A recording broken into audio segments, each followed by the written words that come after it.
He was never supposed to matter to her. That was the whole point of the joke.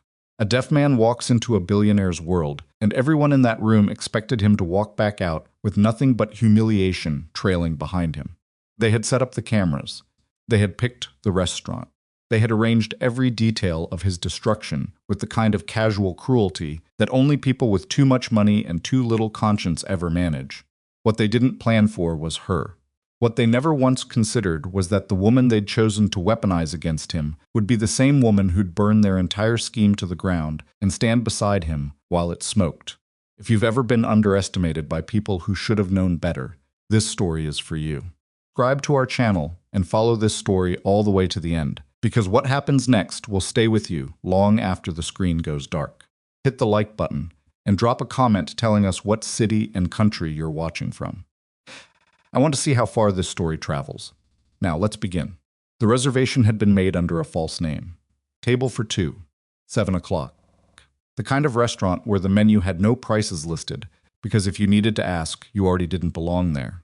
Crystal glasses that caught the candlelight and threw it in small cold arcs across the white tablecloths. Waiters who moved like they'd been trained to be invisible until needed. A room full of people who had spent decades learning how to look comfortable in places exactly like this. Ethan Cole did not look comfortable. He stood just inside the entrance for a moment, his hands loose at his sides, wearing the one good jacket he owned, charcoal gray, bought 3 years ago for a job interview. Slightly too formal for a Tuesday, but slightly too casual for a place like this. He knew that the second he walked in. He'd known it when he'd pulled up outside and seen the valet stand, the velvet rope, the way the matron looked at him for just a fraction of a second too long before deciding to smile. He almost left. He thought about Lily, about how she'd watched him fix his collar in the bathroom mirror, that evening, 8 years old and perched on the edge of the tub like a little bird, giving him a thumbs up with that gap-toothed grin of hers. "You look good, Daddy." That's what she'd signed to him, fingers moving quick and easy the way they always did now, the way that still made his chest pull tight with something he couldn't name. Pride, maybe. The particular kind that comes from watching a child choose love over limitation. He went inside. The maitre checked his name against the reservation, the false one, and led him through the restaurant without a word. Ethan watched the room the way he always watched rooms. He'd learned to do that years ago, long before the accident, back when he was still adjusting to the way deafness changed the texture of the world. You watched faces. You read posture. You learned to catch the small shifts in expressions that most hearing people never noticed because they were too busy listening to everything else. So he noticed, before he reached the table, that several men near the far wall weren't eating. They were watching. 3 of them, maybe 4, spread across what looked like 2 separate tables, but positioned with the careful deliberateness of people who wanted to seem unconnected. One had his phone raised just slightly above the edge of the table. Another was leaning toward his companion with a smirk already waiting at the corners of his mouth. Ethan stopped walking. Not obviously. He didn't freeze or turn. He just slowed. The way you slow when something in the back of your brain fires off a warning before your conscious mind catches up to why. He took a breath, glanced toward the table he was being led to, and saw the woman already sitting there. She wasn't what he'd expected. He wasn't sure what he'd expected, honestly. The whole setup had come through Marcus Webb, a man Ethan had done renovation work for over the summer, a sprawling lake house project that had run 3 weeks over schedule because of a subcontractor who'd disappeared with half the lumber deposit. Marcus had seemed decent enough, tipped well, shook Ethan's hand without that slight hesitation some people had, the one that said they weren't sure if a deaf man could understand the gesture. When Marcus had mentioned a friend of a friend, a woman who was supposedly lovely and accomplished, and who, he'd said this with a careful casualness, was very open-minded about people from all walks of life, Ethan had almost said no. He'd said yes because it had been almost 2 years since he'd agreed to anything like this. And because Lily had told him, with 8-year-old bluntness, that he needed to stop eating dinner alone. The woman at the table had silver hair worn up in a style that looked effortless, in the way that only very deliberate things look effortless. She was somewhere around 50, he guessed, though he was aware he was guessing, because there was nothing soft or approximate about her. She wore a dark blazer over a cream silk blouse, no visible jewelry except small, understated earrings. She was reading something on her phone, but when the maitre d' slowed and gestured, she looked up. Her eyes were very direct. She looked at Ethan the way very few people looked at him in a first meeting situation. Not with that brief, involuntary assessment followed by the performance of not having assessed, but with the plain, neutral attention of someone who had simply registered his arrival and was deciding what to make of it. That was it. Nothing else in her face. He reached the table. He had a card in his jacket pocket. He kept several, habit, for situations where writing things out was easier than attempting to speech read a stranger in a loud room. But before he could reach for it, she set her phone face down on the table, pushed back her chair, and stood. "Mr. Cole," she said. He caught his name on her lips. He nodded. She extended her hand. "Vivian Sterling." He shook it. Her grip was firm and short. A business handshake, not a date handshake. He wasn't sure what to make of that. He reached for his jacket pocket, found the card, and set it on the table between them. "I'm deaf. I lip-read reasonably well in good lighting, or I can communicate in writing. ASL is easiest for me, but I don't expect anyone to know it. I appreciate your patience." He'd written that text so many times it felt like breathing.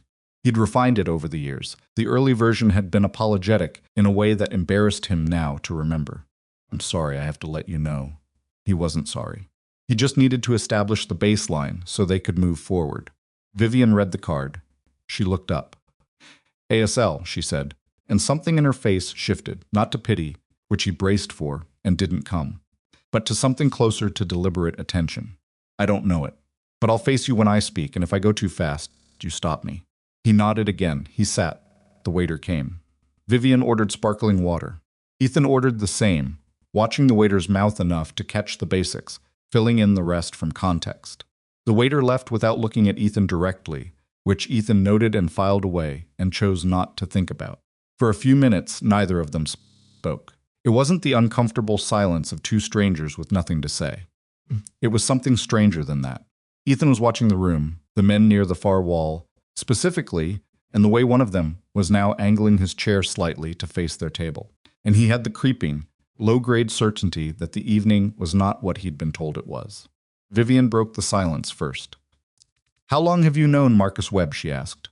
She said it conversationally, but her eyes were careful. He reached for the small notepad he kept in his pocket. "About 8 months. He hired me for a renovation project. I'm a contractor." She read it. "And did he tell you much about this dinner?" "Friend of a friend. He said you were open-minded." He paused, then added. He said it like it was a compliment, but it came out like a warning. Something shifted at the edge of Vivian's mouth. Not quite a smile. More like the ghost of one, quickly controlled. "He told me you were a veteran, that you'd been through a lot, that I should be." She paused, choosing the word, gentle. Ethan looked at her. "What did he tell you specifically about me?" She held his gaze for a moment. Then she said slowly and clearly, "He told me you were deaf." He framed it as a challenge. "I got the impression he thought I'd find that off-putting." Ethan sat with that for a second. "Did you?" "No," Vivian said. "Flat. Clean.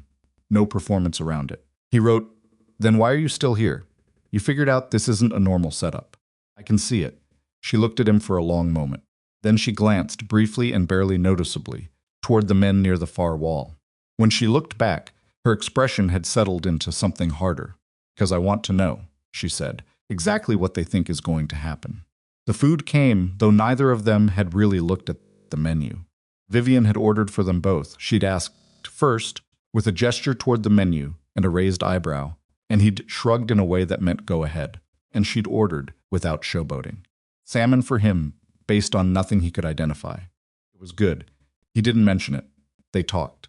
Or rather, she spoke, and he lip-read and wrote back, and the rhythm of it was awkward at first, the way all new communication is awkward, full of small recalibrations, and one moment where he misread a word and wrote back something completely wrong. And instead of being flustered, she'd simply repeated it with her hand held up to block the ambient light from the candle beside her, which helped. He told her about Lily, because she asked. "How old?" Vivian said. 8. Almost 9, she'd insist. "What's she like?" He thought about it. "She talks constantly. Signs constantly. Same thing in our house. She thinks she's 45. She has opinions about everything food, whether I'm folding laundry correctly." Vivian's expression did something then that he hadn't seen from her yet. The control softened slightly. "Not much. You're raising her alone?" "Since she was 3. A pause. Then that's a long time to carry something by yourself. He looked down at the notepad for a moment. Then he wrote, "People carry harder things." She read it, and he could see her processing it. Not with pity, but with something more serious. The way you consider a thing that has weight. "Yes," she said. "They do." He noticed the camera phone more clearly now. The man holding it was getting less subtle at either, bored or emboldened. The glass of wine in his other hand probably contributing to the second. Ethan had been aware of it for 20 minutes, cataloging it in the background of his attention the way you learn to catalog things that might matter later. He wrote a note and slid it across the table. "Don't look immediately. There are at least 3 men watching us. One has a phone aimed this way. I think this is recorded." Vivian read it. She did not look. She took a small sip of water. Then she set the glass down and looked at him directly. "I know," she said. He hadn't expected that. "Since when?" "Since before you arrived." She said it without heat, but precisely. "I recognized one of them. James Pruitt. He runs the Eastern Division of a logistics company that has a contract with one of my subsidiaries." He thinks I don't know his face. A pause. He's wrong. Ethan looked at her, really looked at her, and understood something. She had stayed. Not because she was oblivious to the setup, but because she'd decided something about it. Decided something about him, maybe. Or decided something about them. "What are we going to do?" he wrote. Vivian set her water glass down with the careful precision of someone who was thinking 3 steps ahead. "Finish dinner," she said, "and let them believe they're still in control of this." He wasn't sure when he stopped cataloging the men across the room and started just talking to her. It happened gradually, the way things do when you stop anticipating and start inhabiting. He told her about his work, the renovation business he'd built after leaving the Navy, the way he'd structured his crew to communicate across noise and distance, because that's what he knew how to do. The fact that his crew had the lowest turnover rate in the region because, and this made Vivian's eyebrow go up, he paid them actual living wages instead of the regional standard. "My foreman told me I was bad at business," he wrote. "Told him my guys show up on time, nobody quits mid-project, and we finish on schedule. He said that's not how it's measured. I said then the measurement's wrong." Vivian looked at that for a moment. "What branch?" "Navy ought to pause. Explosive ordnance disposal." Before he gestured briefly toward his ears. She didn't ask how. He appreciated that. "You build things now," she said. It wasn't a question or a pivot, just an observation. "And fix them." "I like the fixing more." Why? He thought about it honestly. Because something broken that gets fixed is still the original thing. It's not replaced. It's recovered. He looked at what he'd written. "That probably sounds like something someone cross-stitches on a pillow." "No," Vivian said. And again, there was nothing soft or reassuring in how she said it. She just meant it. The dinner plates were cleared. Vivian declined dessert. Ethan declined dessert. The restaurant was thinning out around them, the ambient crowd that had provided cover for the men across the room slowly dissipating. And then one of them said something. Ethan didn't hear it. He never heard anything. But he saw it happen, saw the shift in the room, saw a nearby couple react, saw a waiter pause mid-step with the particular frozen quality of someone deciding whether to intervene. He looked at Vivian. Her face had gone still in a way it hadn't been before. "What did he say?" Ethan wrote. She looked at the notepad, then at him. Her voice, when she spoke, was very controlled. He said, she stopped, started again. He made a comment about how it must be nice to date someone who can't hear you lie. The table went quiet between them. Ethan felt it the way he always felt this particular kind of moment, not as sound but as a pressure shift, a change in the texture of the room. He'd been here before, in different configurations. The man at the hardware store who'd repeated himself 3 times in an escalating voice, despite the fact that Ethan's sign on his chest clearly indicated the issue wasn't volume. Parent at Lily's school who'd talked to Ethan's hearing friend instead of to him, about him, for an entire 5-minute conversation. The woman he'd dated briefly 2 years ago, who'd told him gently that she just wasn't sure she had the patience for someone like him. He'd gotten good at keeping his face still during those moments. Vivian, however, was not keeping her face still. She was rising from her chair. Not quickly. Not with drama.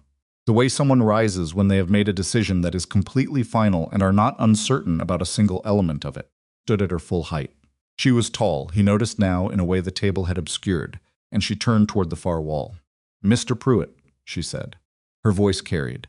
He couldn't hear it, but he could see it carry, in the way every head in the remaining portion of the restaurant turned. The man who'd been filming James Pruitt, apparently lowered his phone. The smirk he'd been wearing dissolved into something more uncertain. Vivian walked toward them. She didn't raise her voice. He watched her lips, catching what he could from his angle, catching enough. This dinner was arranged with the specific intention of embarrassing someone. I know who arranged it. I know your names. And I know what you've been filming without consent. One of the men said something. Ethan caught one word, relax. Vivian's expression did not change. Your company, she said, and she named it. Clearly enough that Ethan caught it, has 3 active contracts with Sterling Meridian. I want you to think carefully about whether the next 60 seconds is worth what comes after it.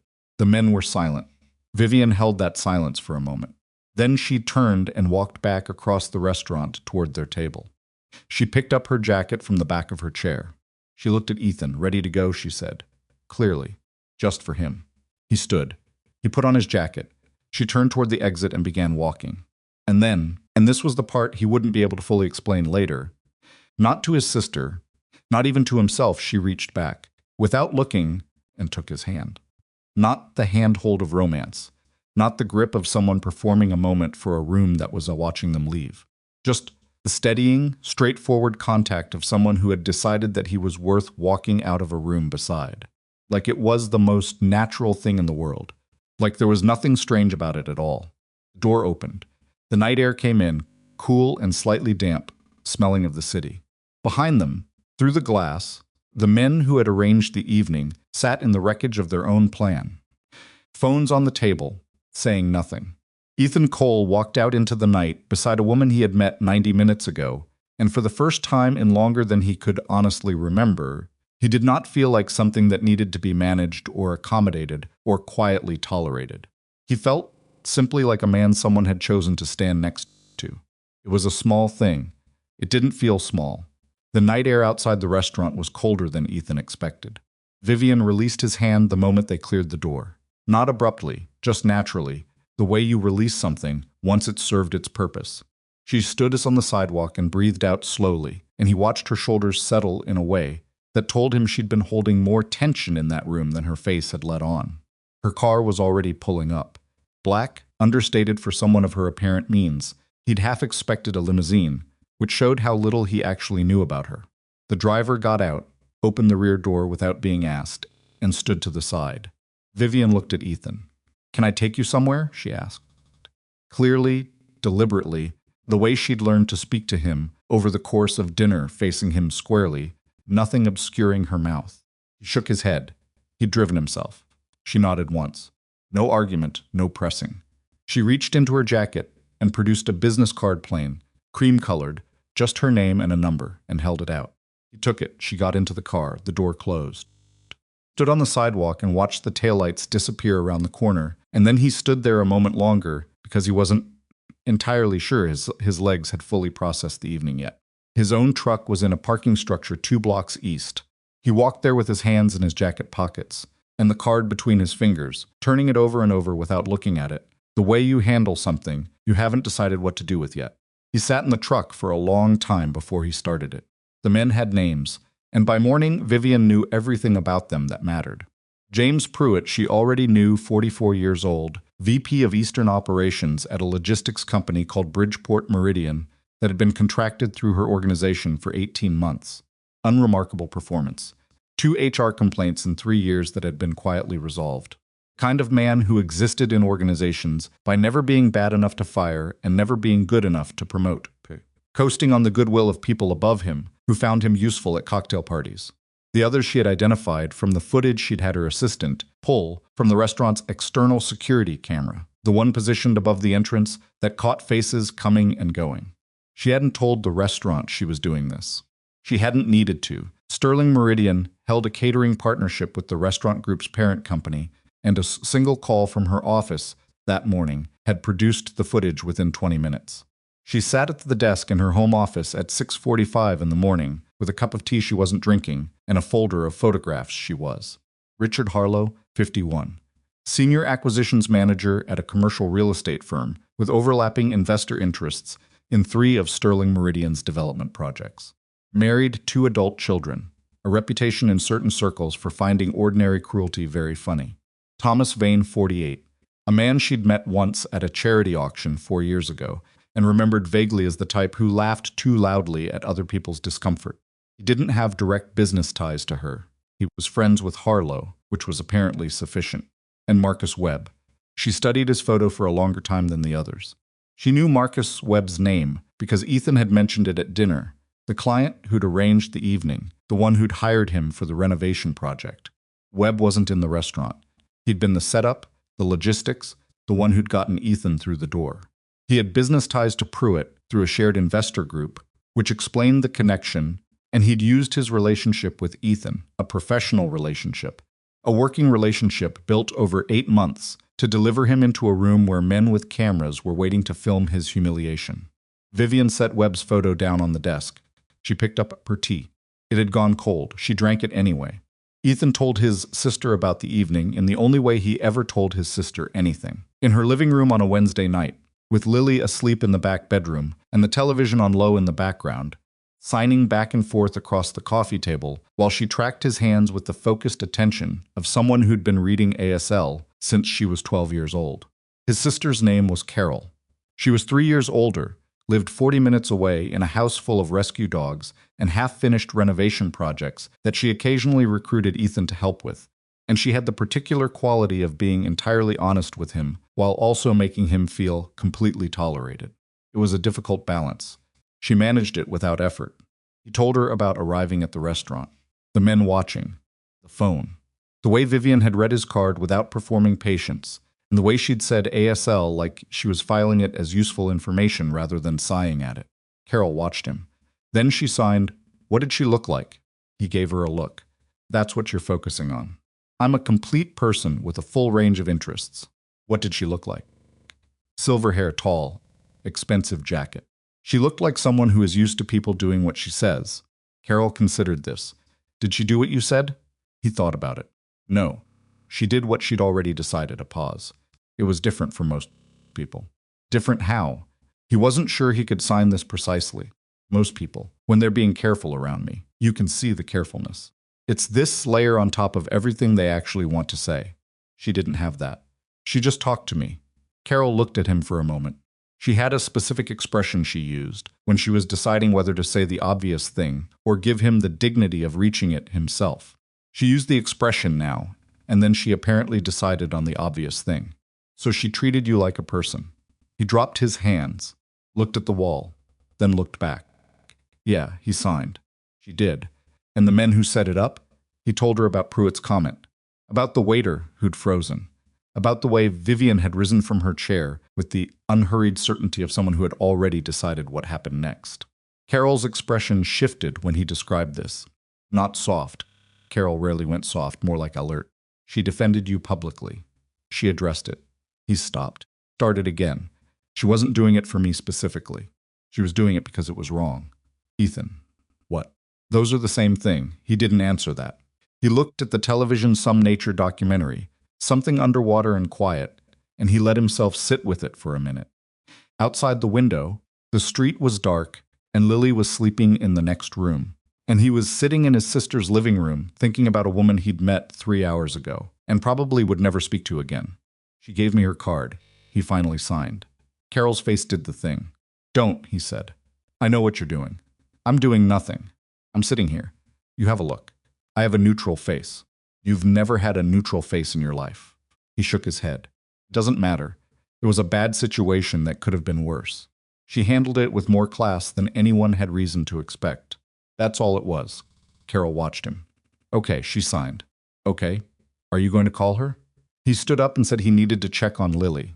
He didn't call her. He put the card in the kitchen drawer where he kept things he wasn't sure about, takeout menus for places he'd tried once and hadn't hated, the warranty card for his drill press, a handwritten note from Lily when she was 6 that said, "I love my daddy," with a drawing of what was supposed to be the two of them, but looked more like 2 potatoes standing beside a house. Put Vivian's card in that drawer, and he did not open the drawer for 4 days. Work was steady that week. He had a kitchen remodel in a neighborhood on the east side, a stripped and rebuilt project on a Victorian that was going to take 2 more months at least, and a consultation for a commercial space downtown that he'd agreed to, mostly because the square footage was interesting. His crew, 6 people, 3 of whom had been with him for more than 5 years, ran without much intervention. That was the point. He'd built the communication systems early on, a shared whiteboard system, a group chat that everyone actually used, clear visual signals for the things that couldn't wait. He'd built it that way because he had to, and then he'd discovered that it worked better than most construction site communication he'd ever observed, and then he'd been quietly pleased about that without telling anyone. On Thursday, Marcus Webb called. Ethan saw the name on his phone screen and felt something tighten in his chest. He let it ring. Then he sat down on the bumper of his truck in the parking lot of the Victorian and thought about it. Marcus called again 20 minutes later. This time, Ethan answered via text. "What do you need, Marcus?" The response came fast. Too fast. "Hey man, just checking in. Heard the other night didn't go great. Wanted to see if you were okay." Ethan stared at the screen. The careful framing of it. Didn't go great. Like it was weather. Like it was a date that hadn't clicked, rather than something that had been engineered. He thought about the phone propped above the table edge. The smirk on the man's face that he'd read from across the room. Comment he'd never heard, but that Vivian had repeated to him in a voice stripped of everything except the facts. He typed back, "Why were there cameras?" 3 dots appeared. Disappeared. Appeared again. "I don't know what you mean." "Marcus, why were there cameras?" A longer pause this time. Then, "Look, it was just supposed to be funny. Nobody meant any harm." Ethan put the phone in his pocket. He sat there for a while. A pigeon landed near his feet, looked at him, and left. He watched a car alarm go off across the street and resolve itself. Then he went back inside and got back to work. Because there was work to do, and it didn't stop being true just because other things were also true. That evening, after Lily was in bed, he opened the kitchen drawer. He looked at the card for a minute. Then he typed a text. "This is Ethan Cole. I don't know if you remember me. We had dinner on Tuesday." He felt immediately ridiculous. He stared at the sent message. The response came 11 minutes later. "I remember you." Are you all right? He sat with the simplicity of that question. "Are you all right?" Not "how are you," which was a social reflex, a noise people made. Not "what a night," right? Which would have put the frame around it and reduced it. Just "are you all right?" Mostly, he typed back. "I found out today how it was arranged. It was someone I trusted." A pause. Then, "I'm sorry." That's the part that's actually hard. He looked at his phone for a long moment. Then he typed, "Yeah." Another pause, longer. "I was going to reach out to you," she wrote. "There are some things you should probably know about what happened after that evening. Not urgently, but when you're ready to talk." He thought about that. What kind of things? The kind that involve Pruitt, Harlow, and Webb, and what I've decided to do about them. He put the phone down on the kitchen table and looked at it. Then he picked it up again. "I'm free Saturday morning," he typed, "but I have to pick Lily up by noon." The response came fast this time. "Saturday morning works." She suggested a coffee place near the waterfront. He got there early, because he was always early, and he found a table by the window where the light came in at the right angle, and he could see the door clearly. He ordered black coffee and arranged himself in the chair and watched the street outside and tried to calibrate what he was actually doing here. He'd told Carol that morning she'd called to check in, which she did most Saturday mornings, ostensibly about something else, but actually just to check in. And Carol had said, signing quickly while her coffee brewed on her end, "So, you are calling her." Meeting for coffee, he'd signed back. "It's not, it's informational." "She has information." "Sure." Carol's neutral face. "Stop it." "I'm not doing anything." But she'd been smiling when she'd signed off. Vivian arrived 8 minutes after him, which was either exactly on time or slightly late, depending on how you measured things. She was dressed differently than the restaurant dark jeans, a simple gray sweater, her silver hair down instead of up. She looked like a different kind of person than the one he'd met on Tuesday. Or maybe the same person with a different layer showing. She saw him, walked to the table, set her bag on the chair across from him, and said, "Thank you for coming." He nodded. She sat. A server came over. She ordered coffee, something plain. When the server left, she folded her hands on the table and looked at him directly. "I'll face you the whole time," she said. "Stop me if I lose you." "Okay," he mouthed. Then he pushed the notepad across the table, pen alongside it. Old habit. She picked up the pen and held it, and he realized she'd understood without being told what the system was. "Pruitt's company received notice Friday morning," she said. "Sterling Meridian is reviewing its contracts with Bridgeport Meridian, pending a compliance audit." That audit is real. My legal team initiated it Thursday. A pause. Pruitt doesn't know I'm the one who triggered it yet. He will. Ethan watched her face. He wrote in Webb. Webb's relationship with Pruitt's investment group is being reviewed by the same process. He has fewer direct ties to me, so my leverage there is limited. She said this without apology, just factually. What I can do is make certain people in his network aware of his judgment. I've already spoken to 2 of them. He sat back. Why are you doing this? He wrote. She looked at the notepad for a moment, then at him. Because what they did was deliberate, she said. It wasn't thoughtlessness. It wasn't a joke that went a step too far. It was a plan. They chose you specifically because they thought you were vulnerable to a specific kind of humiliation, and they sat with their phones out and waited for it. She stopped. I've dealt with a lot of people in business who do ugly things for money. This wasn't for money. They did it for entertainment. He held her gaze. Then he wrote, I've dealt with this my whole life. Different versions of it. People who think disability is punchline material. I know, she said. And then, more quietly, I know because I watched it happen in that room. And I watched you notice it was happening, and you kept your face completely still. You'd practiced that. He had.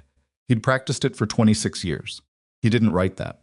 Instead, he wrote, You said there were things I should know. She nodded. Pruitt filmed the dinner. I don't know how much of the footage he has. The phone was under the table angle for part of it. But he has something.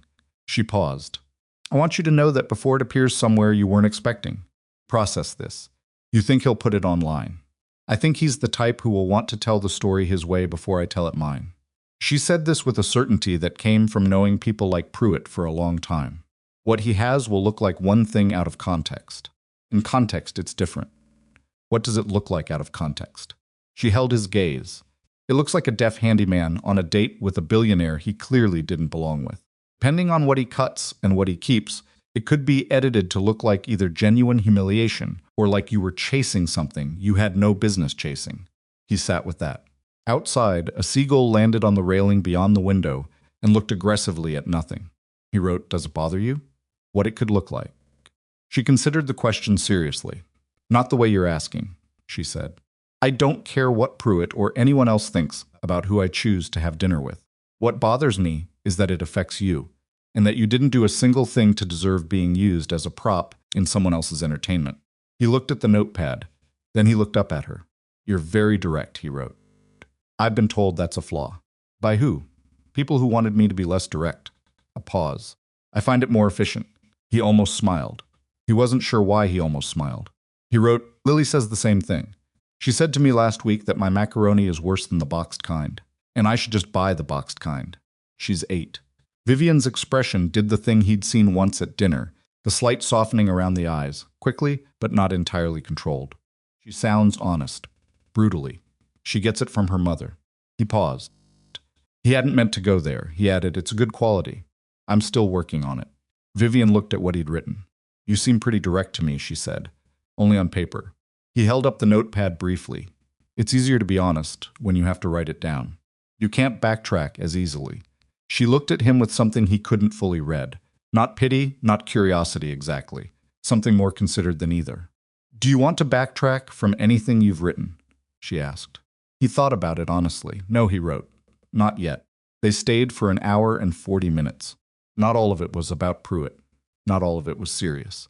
Somewhere around the second cup of coffee, she'd ordered one. He'd been surprised when she'd reached for the mug, like someone who actually needed it, rather than performing the ritual of it. They'd drifted into something else entirely.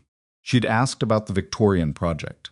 He'd explained the particular structural challenge of a load-bearing wall that a previous owner had partially removed sometime in the 70s, apparently as a home improvement, and the look on her face when he described what he'd found inside that wall, a layer of newspaper from 1974 used as insulation, a coffee can full of old coins, and a child's rain boot was the most unguarded thing he'd seen from her.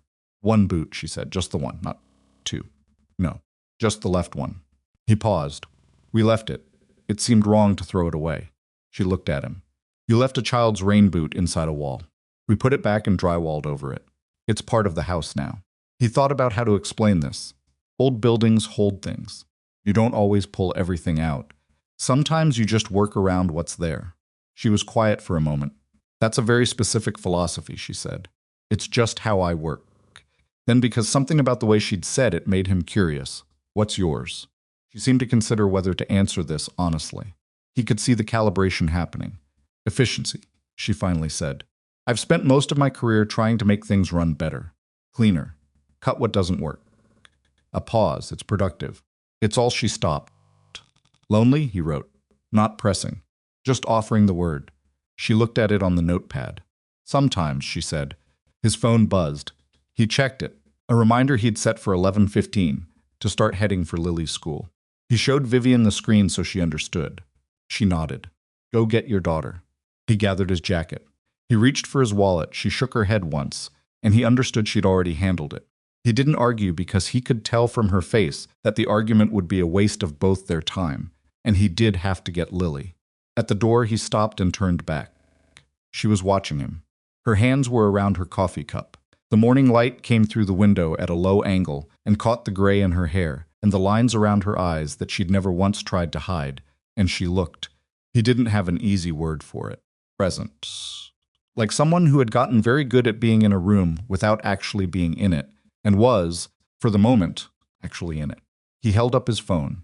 He typed something and turned it to face her. Can I see you again?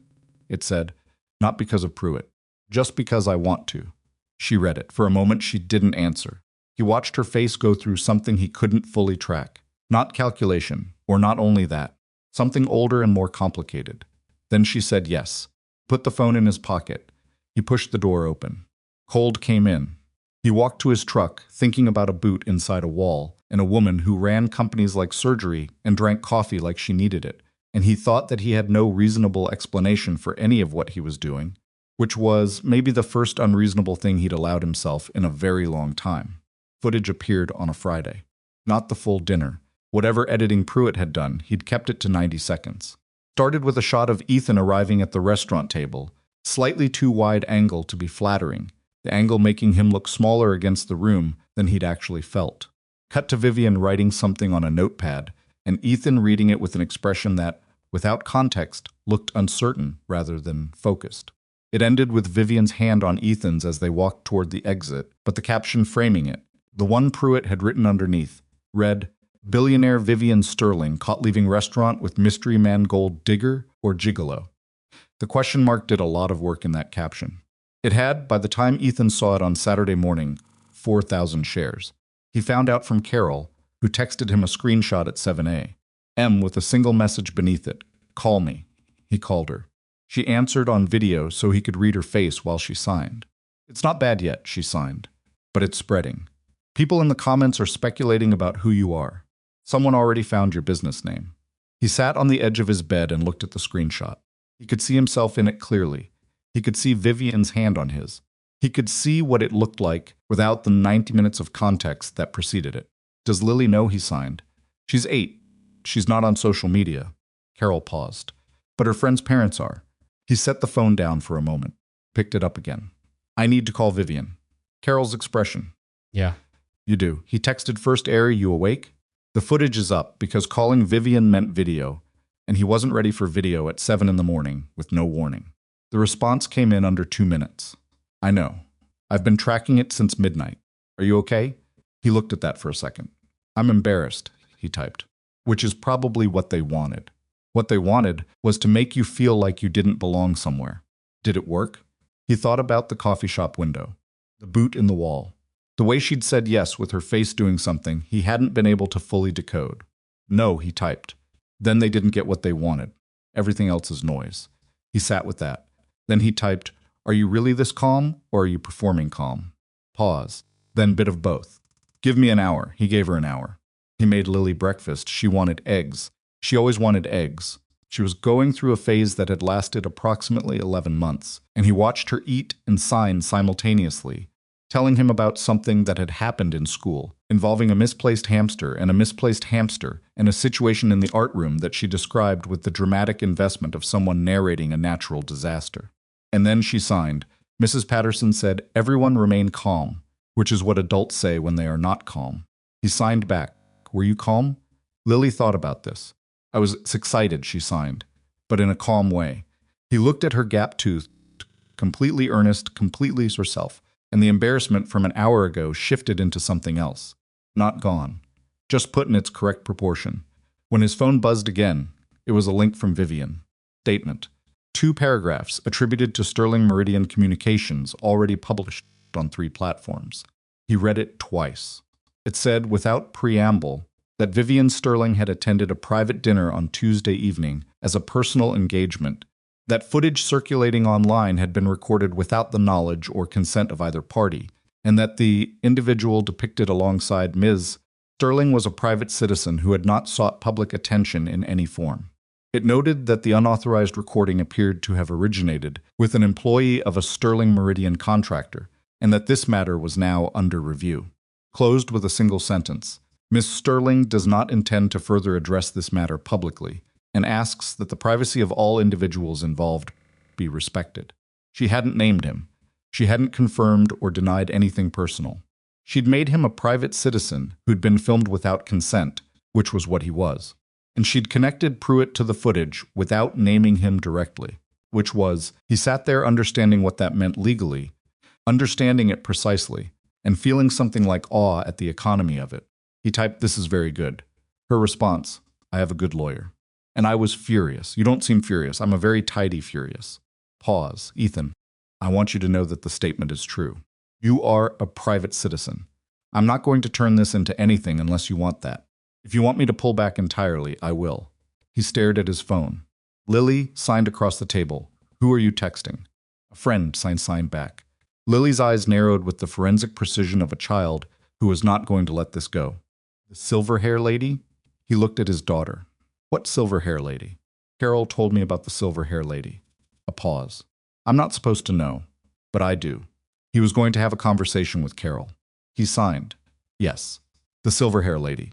Lily appeared to consider this with great seriousness, chin in her hand, looking extremely judicial for someone who still had egg on her chin. Is she nice? She signed. He thought about a coffee cup held like something needed. 2-paragraph statement written in controlled fury. A hand extended across a restaurant toward the exit like it was the most natural thing. Yeah, he signed. She's kind of nice. Lily nodded as if this confirmed something she'd already decided. Picked up his phone and typed to Vivian, "Don't pull back." He sent it before he could think about it too long. The response took 4 minutes long enough that he wondered if he'd miscalibrated something. Then it came. Okay, don't pull back. Outside, the morning was bright and cold. Lily had moved on to asking about the hamster situation's unresolved elements. The video was out there, doing whatever it was going to do, and Pruitt was sitting somewhere, thinking he'd gotten the last word. He hadn't. But that part wasn't finished yet, and Ethan understood, sitting at his kitchen table with his daughter, across from him and his phone in his hand, that the part that mattered most wasn't the footage or the statement or the careful legal maneuvering. It was that he'd typed, "Don't pull back," and meant every word of it. And whatever happened next, he'd chosen it with his eyes open, which was the only way he'd ever been able to live with his choices at all. The thing about "don't pull back" was that it was easy to type at 7:30 in the morning, with egg-scented air and Lily across the table, and the particular clarity that comes from not having slept enough to overthink anything. It got more complicated in the days that followed. Not because Ethan changed his mind. He didn't. But the world around the decision got louder in the way the world tends to when a video of a private moment reaches 10,000 shares, and then 20, and then, by the following Wednesday, something closer to 60. Pruitt hadn't taken the post down. He'd moved it to a second account when the first got flagged, which told Ethan everything he needed to know about the man's commitment to his own pettiness. The second version had a slightly different captionless, overtly crude, legally tidier, but the footage was the same 90 seconds. Same arrival shot, same notepad, same hand. Ethan's business number got 3 calls from journalists in 4 days, which he knew because his office manager, Sandra, left him written notes about them, each one annotated with her personal opinion in parentheses. Local news, probably harmless, online gossips site, definitely not. Said she was from a magazine, but I looked it up and I don't think that's a real magazine. He didn't return any of them. He told Sandra to tell anyone who called that he had no comment and wouldn't have one. And Sandra, who had worked for him for 4 years and had the energy of someone who'd seen everything and been impressed by very little, said she'd handle it. She did. His crew found out, as crews always found out through a combination of Sandra, the internet, and the particular human instinct for knowing when something is being carefully not mentioned. His foreman Ray brought it up on Thursday, in the way Ray brought up everything he considered potentially delicate, which was to wait until they were both looking at something else and then say it sideways. They were assessing a section of subflooring in the Victorian, crouching over a section that had more flex than it should. Ray tapped the board twice, shook his head, and then, still looking at the floor, held up his phone with the video on screen. Ethan looked at it, then at Ray. Ray signed, slowly and imperfectly, the way he'd been slowly and imperfectly learning for 3 years. "You okay?" Ethan's chest did something uncomfortable. Ray's signing was terrible. The OK sign was slightly wrong, and the U was a gesture Ray had invented himself that bore only passing relationship to actual ASL, and it was one of the more decent things anyone had done for him that week. He signed back, "Clearly, I'm fine." "Floor's not." Ray looked relieved to have the subject changed. He pointed at the subfloor. They went back to work. That was Thursday. On Friday, Vivian texted, "Are you free Sunday?" He was. Lily was going to Carol's for the weekend, a standing arrangement, 2 or 3 times a month, that Carol had initiated after Ethan's wife died and had never discontinued because, as Carol had explained once, Lily needed a place that was just hers and not about managing her father's grief. He'd objected to that framing initially. He'd eventually understood she was right. He typed back, "What did you have in mind?" Her response, "There's something I'd like to show you." "Nothing formal, I'll drive." He almost asked where. He typed it halfway, then deleted it. Then typed, "Okay." And then he put the phone down before he could second-guess that too. Picked him up at 9. She was driving herself, no driver, no second car in. Something practical and dark-colored that suggested she owned vehicles appropriate for being seen in, and this wasn't one of them. He got in. She glanced at him once, checking something, then looked back at the road. "Good morning," she said, facing forward. He caught it from the side angle. He'd gotten better at reading her specifically over the past 2 weeks, the particular way she formed certain words. He gave her a thumbs up. She made a sound that might have been a laugh. They drove for about 35 minutes. The city thinned around them and then recovered in a different form, smaller streets, older buildings, particular architectural density of a neighborhood that had been something else once and was still in the process of deciding what it was becoming. She pulled up in front of a building that had been a warehouse at some point and had since been converted into something else. The sign above the entrance was simple, painted directly on the brick, Crossroads Community Center. Below that, in smaller letters, "Open to all." He looked at the sign, then at her. She turned to face him fully. "I want to show you something. Not tell you, show you. Is that all right?" He nodded. Inside, the building was the kind of organized chaos that suggested it was always like this on Sunday mornings.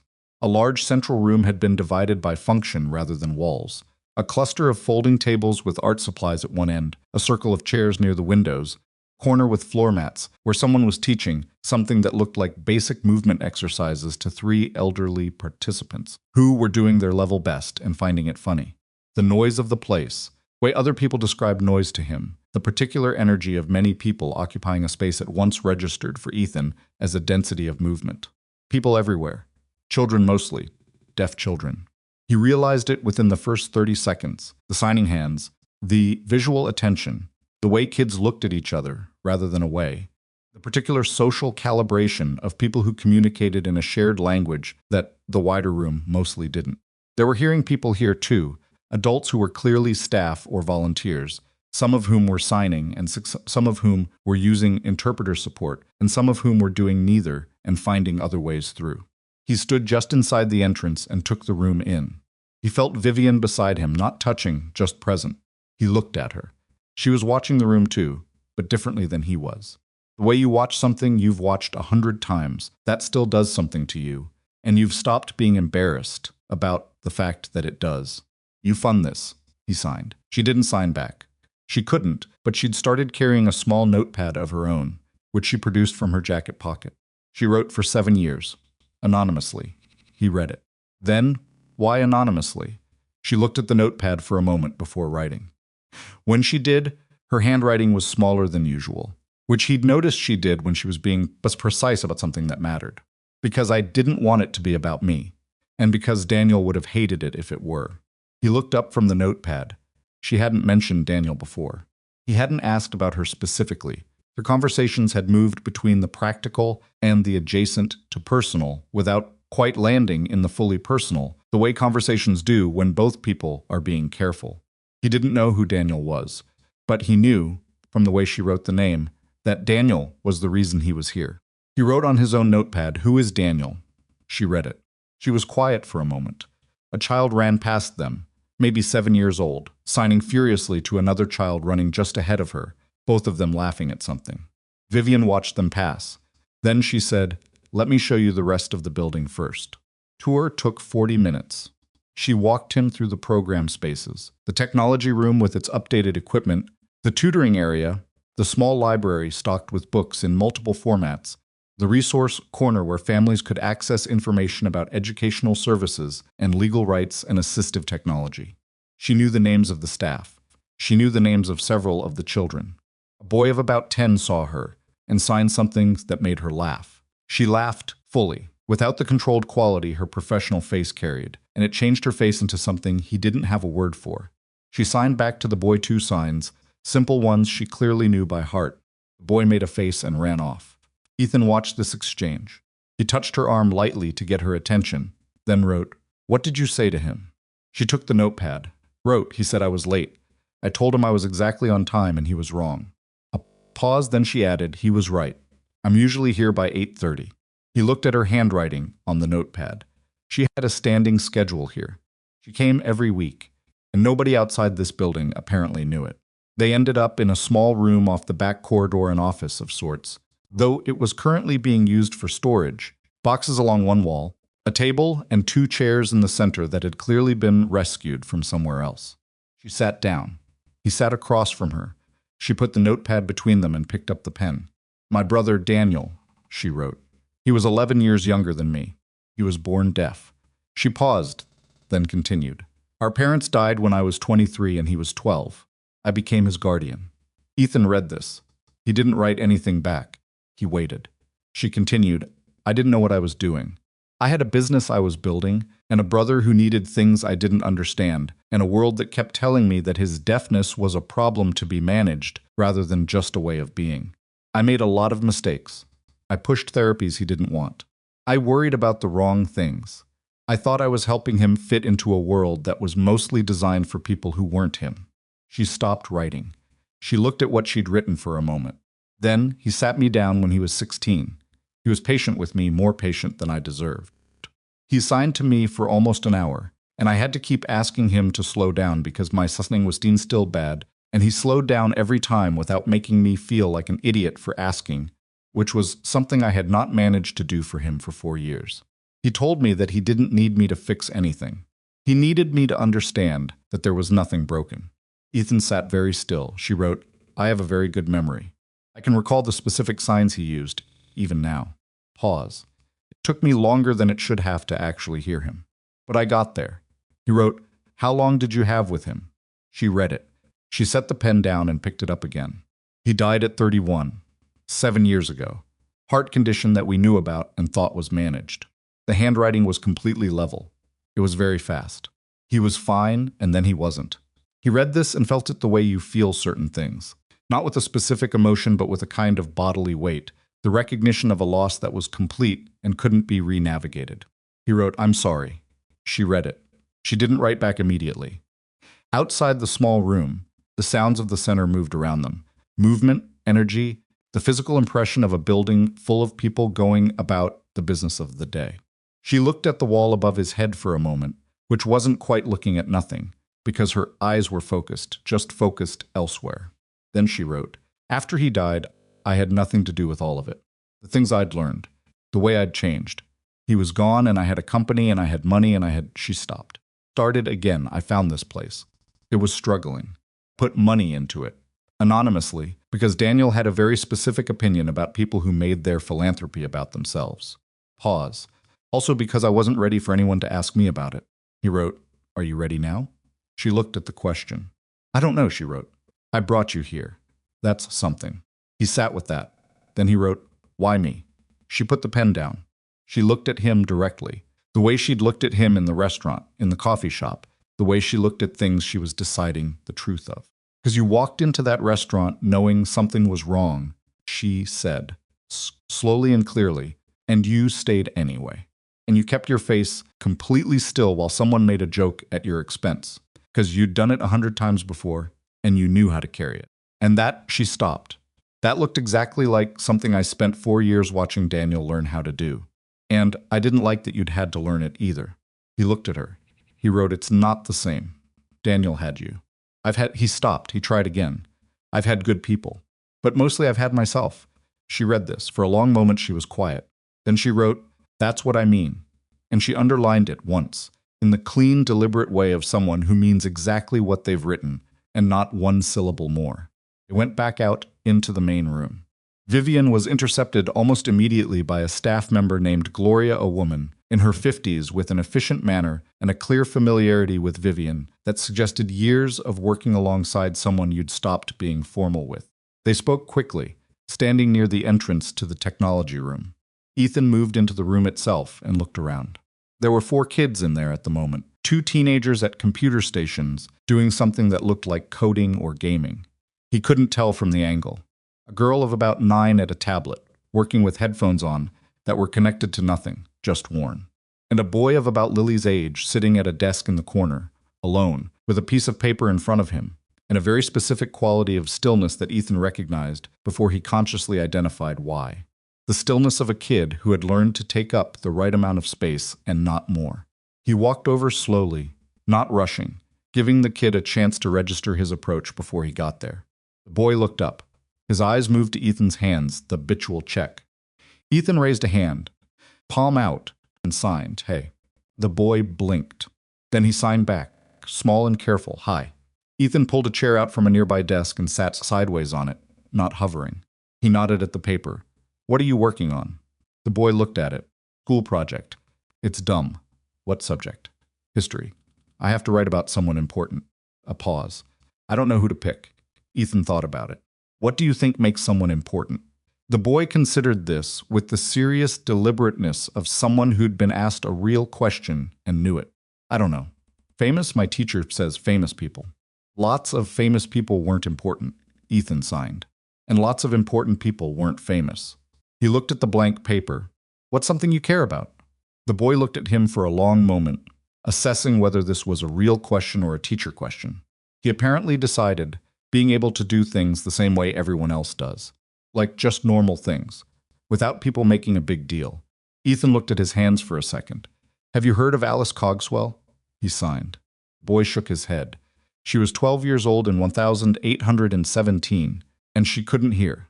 Her neighbor was a man named Thomas Gallaudet. She convinced him to go to Europe to learn how to teach deaf children. Came back and started the first school for the deaf in America. He paused. She never got famous. Gallaudet's name is on everything. But she's the reason any of it happened.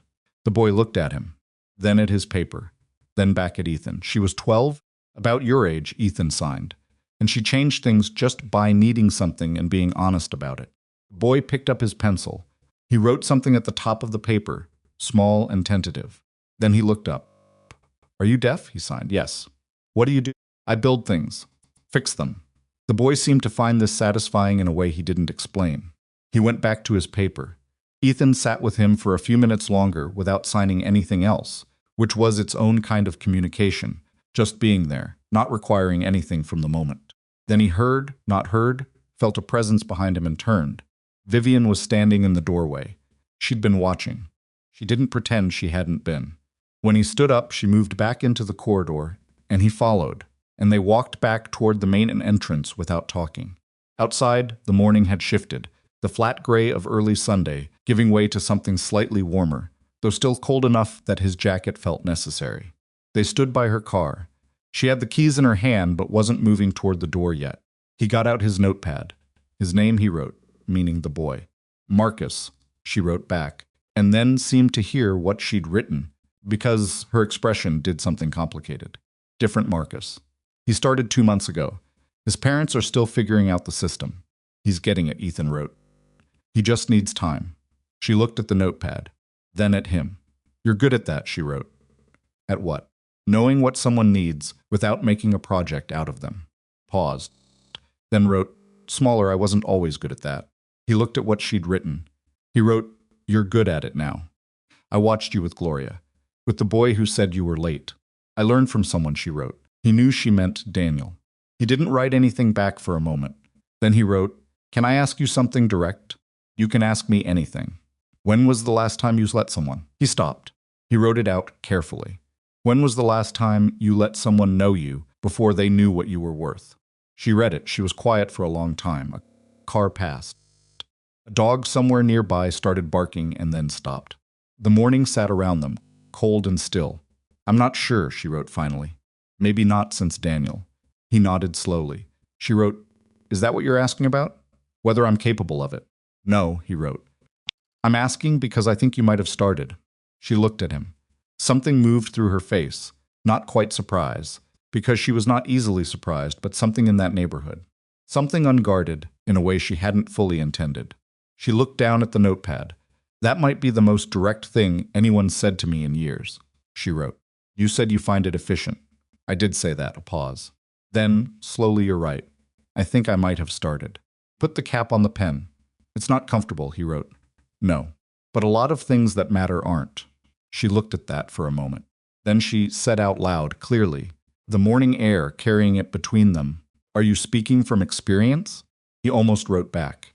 Instead, he just looked at her, and he let the answer be in his face, which was the most honest register he had, and the one he used least. She understood. She unlocked the car. He made a decision about 3 weeks into what he and Vivian were building, which didn't have a name and probably didn't need one yet, but which had started to take up space in his thinking the way things do when they matter to tell Lily. Not everything. Lily was 8. There was an appropriate amount of everything for 8, and it didn't include the full architecture of the situation. But Lily was also sharp and attentive in the way children are when they've grown up in houses where the adults communicate through hands and faces rather than voices from other rooms, and she'd already cataloged more than he'd told her. She'd asked about the silver hair lady twice since the first time. She'd asked both times in the same sideways way, in the middle of something else, signing one-handed while doing something with the other hand, performing casualness so completely that it was the opposite of casual. The second time, he'd said soon, and she'd narrowed her eyes and accepted it with the air of someone entering a contract. He brought it up on a Wednesday night. They were doing her homework at the kitchen table, a math worksheet that she found annoying and he found straightforward, which was creating low-grade friction, and he waited until she'd finished the last problem and pushed the worksheet away. He signed, "Can I talk to you about something?" She sat up immediately. The worksheet was forgotten. "Yes. I've been spending some time with someone. The silver hair lady." Not a question. "Her name is Vivian," he signed. Paused. "She's a friend. I think she might become more than a friend. I don't know yet. But I wanted to tell you." Lily watched him with the careful, serious attention she applied to things she'd decided mattered. "Do you like her?" She signed. "Yes." "Does she like you?" "I think so." A pause. "It's complicated." Lily made a face that suggested she had opinions about grown-ups who made simple things complicated, but she was keeping them to herself. "Is she nice to you?" He thought about the community center, the notepad she'd started carrying, the 2-paragraph statement written in what she'd described as tidy fury. "Yeah, she is. Is she nice, or is she pretending to be nice because she thinks she has to?" Stared at his daughter. "How do you know about that?" He signed. "Carol said some people are nice because they want to be, and some people are nice because they think they should be, and they're not the same." Lily looked at him with the absolute directness of a child who had not yet learned to soften things. "Which one?" He thought about it honestly. "The first one, I think." "Okay," Lily signed. "Can I meet her?" "Not yet. We're still—" He tried to find the right sign for the right word. "Getting used to each other." Lily accepted this with a deliberate, exaggerated patience that was pure performance. "Fine," she signed. "But I want to meet her before it gets serious." "It's not—" I know. She waved a hand. "Not serious yet. But just so you know, I want to meet her." A pause, and then, signing smaller, "I want her to be nice. For real." He looked at his daughter. He signed, "Me too." Lily picked up the math worksheet. She looked at the last problem. "Also," she signed, "without looking up, you should stop being scared." "I'm not scared." She looked up then, with the 8-year-old equivalent of the look Carol gave him. "Daddy." He said nothing. "You've been scared since Mama," she signed. Simple, clean, stated like weather. It's okay, but you should stop. He sat at his kitchen table across from his 8-year-old daughter and did not entirely know what to do with the fact that she was the most honest person in his life and had probably always been. You're too young to be this wise, he signed. No, she signed back, deeply and completely unimpressed with herself. Can you check problem 7? I think I got it wrong. He checked problem 7. She'd gotten it right. The hard conversation happened on a Thursday evening at Vivian's apartment, where Ethan had been twice now, a place that looked exactly like someone who controlled everything they could control, would design, clean, precise, beautiful in an architectural way, with one corner of the living room that was slightly different from the rest. A reading chair that had been used until it was soft. A side table with a water glass and 3 books stacked without order. A photograph on the shelf beside the books, slightly crooked that she'd never straightened. He noticed the photograph the first time he'd visited, but hadn't asked. This time he was close enough to see it clearly. A young man, maybe 25, signing something at the camera with a grin that was too wide to be composed, the grins of someone who'd been trying to get a serious photo and had given up. Dark hair. Vivian's eyes, or she had his, he picked it up. He felt her come into the room she'd been in the kitchen, and he turned to face her. He held up the photograph. She nodded. Daniel, he signed, though she couldn't read signs fluently. He showed her the photo and wrote Daniel on his notepad. She sat down on the couch. She nodded again. He looked at the photo for another moment. The grin. The hands mid-sign. Someone had caught him in the middle of being completely alive, which was both the best kind of photograph and the hardest kind to look at later. He set it back on the shelf.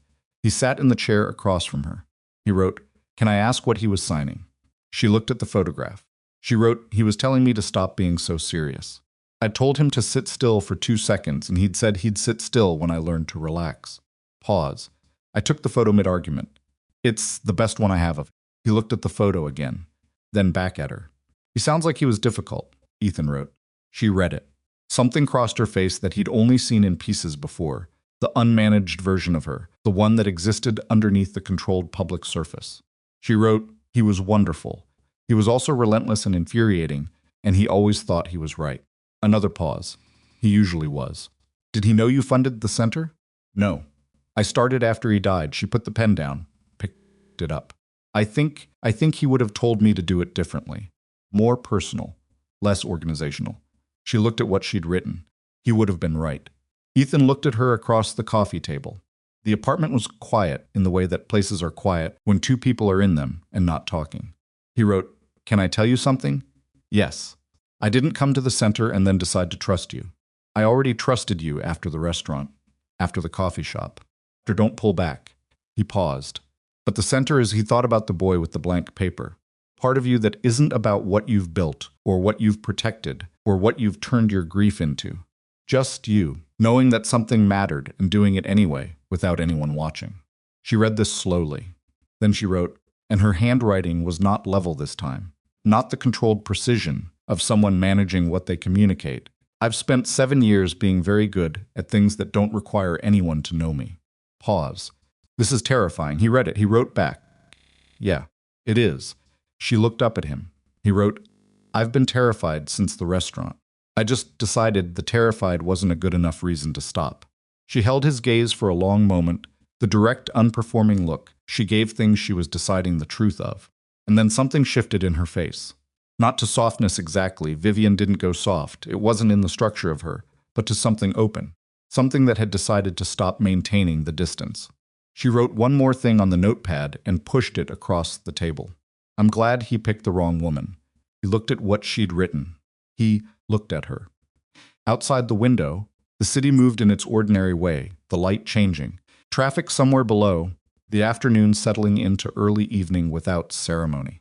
Inside the apartment, 2 people sat with the particular quietness of having said the true thing and being still enough to let it be true. He picked up the pen. So am I, he wrote.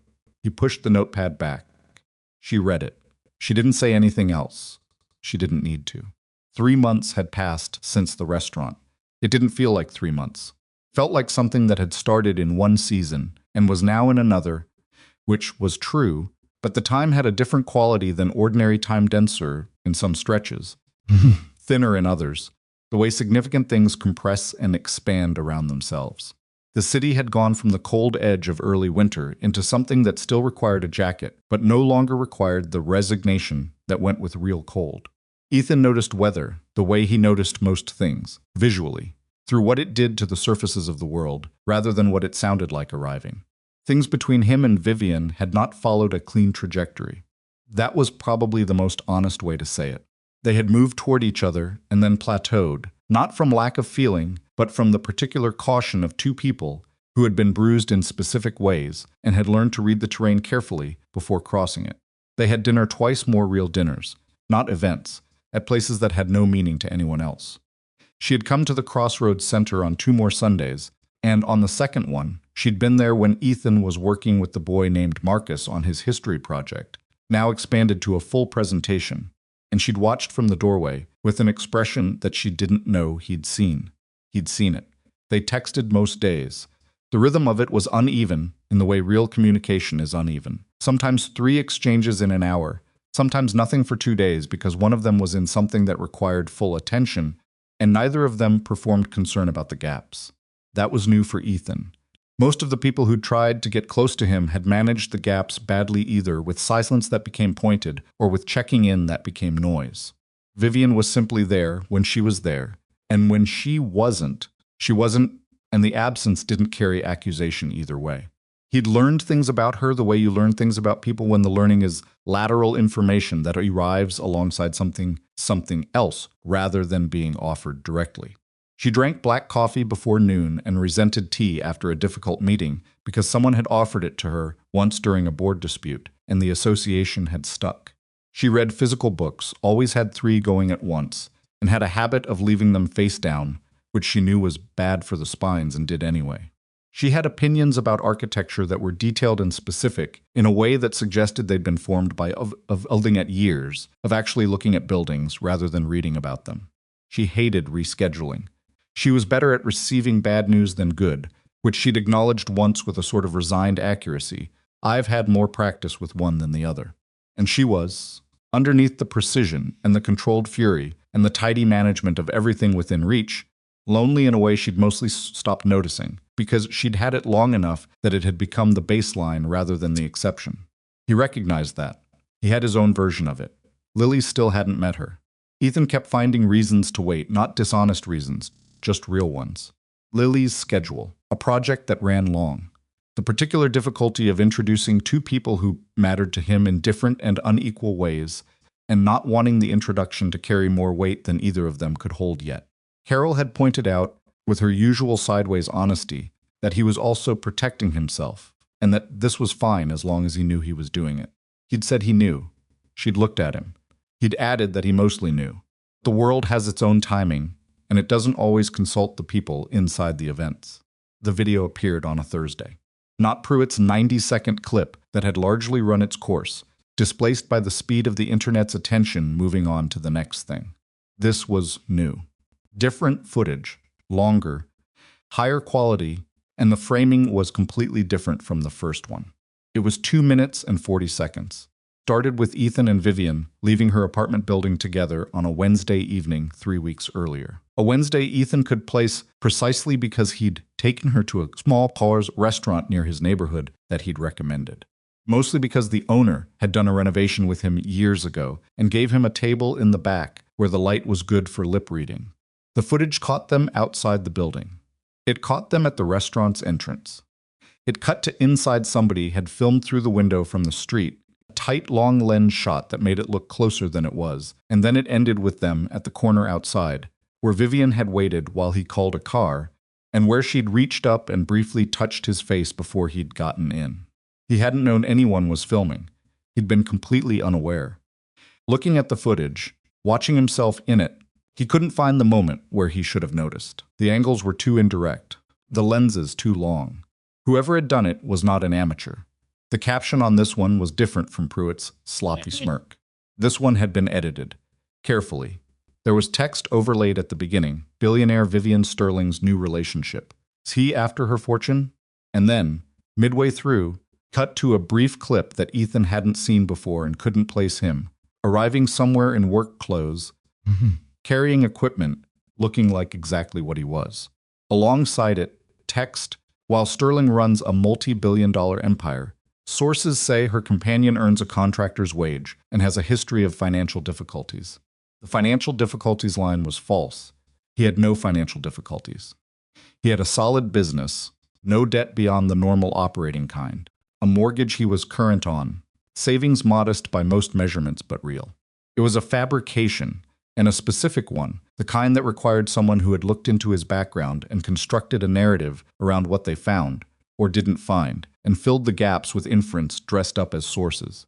He found out about it the way he'd found out about the first one, Sandra, written note on his desk, when he arrived at the site Friday morning. Video online. You should see it. I didn't watch the whole thing because I got mad. And below that, the link. He watched it 3 times in his truck. The first time he was just taking in what it was. The second time he was looking for the seams, where the editing was what had been cut, what the footage actually showed, versus what the framing told you it showed. The third time he was watching his own face and trying to understand what he felt, which was complicated. He felt exposed. That was the primary thing. Not in a way that was about shame. He hadn't done anything to be ashamed of, but in the specific way of having a private moment turned into a document someone else was writing. Touch on his face at the corner. It had been real, quiet, something between them that neither of them had put language to, and now it was on someone's screen with text over it, implying it was transactional. He felt angry. That was secondary and cleaner. He texted Vivian at 7:45. Have you seen it? Her response came in under 2 minutes, which meant she'd been awake and already aware. Yes. Since last night. I wanted to see it fully before I called you. Are you all right? He stared at that for a moment. She'd known since last night. She'd waited. Not to protect herself, but to have something useful to say when she reached out. He understood that about her by now. The way she processed before she communicated. The way she'd rather take the time to know what she was actually saying than fill silence with noise. I'm angry, he typed. The financial difficulties line is false. I know. My team verified your financial history this morning, with your public records only. Nothing invasive. I wanted to know exactly what they had and what they invented. Pause. They invented it. There's no basis. Who made this? I'm working on that. Then can we talk today? Not text. He looked at his schedule. I have a site until 3. After that, I'll come to you. She came to the Victorian. He hadn't expected that specifically. He'd thought she meant his house, or somewhere neutral. But at 3:15, her car pulled up outside the project site, and she got out in the same practical clothes she'd worn to the community center, looking at the building's facade with the architectural attention he'd come to recognize as just how she looked at structures. Ray saw her from inside, through the window. Ethan caught Ray's expression, a complicated mixture of recognition and uncertainty, and gave him a look that Ray correctly interpreted as go find something to do elsewhere, which Ray did with the speed that suggested he'd been hoping for exactly that excuse.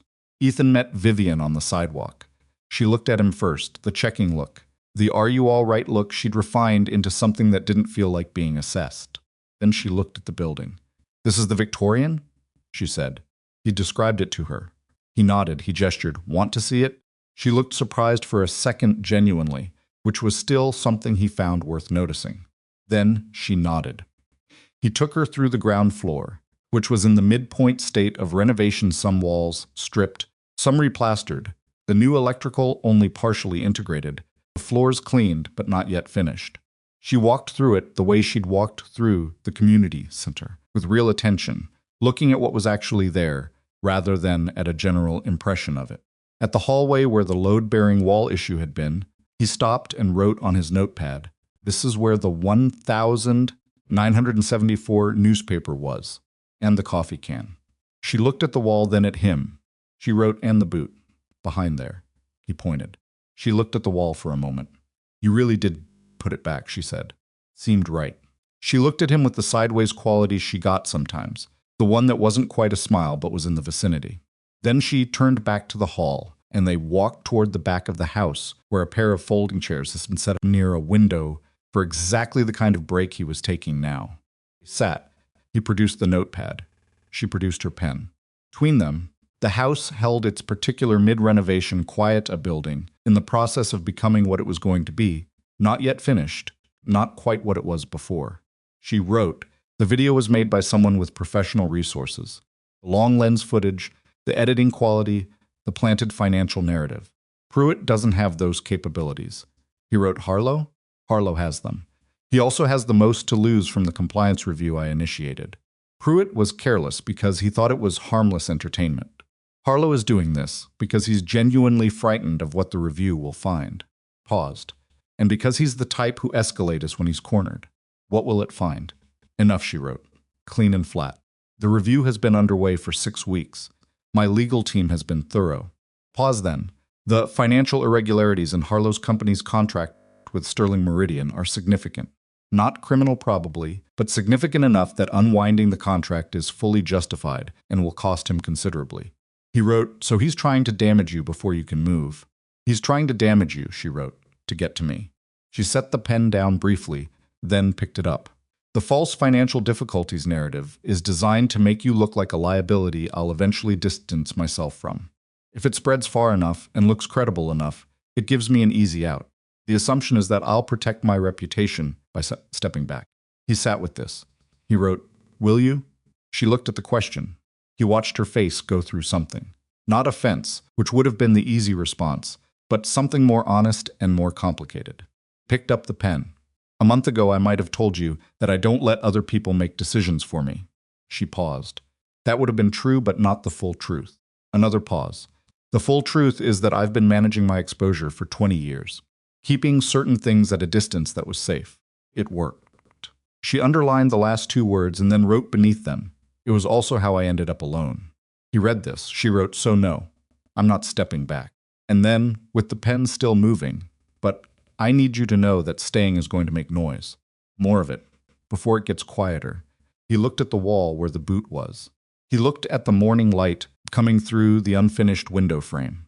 He thought about Lily asking him to stop being scared, with egg on her chin and a math worksheet in front of her, like it was the most obvious and simple thing.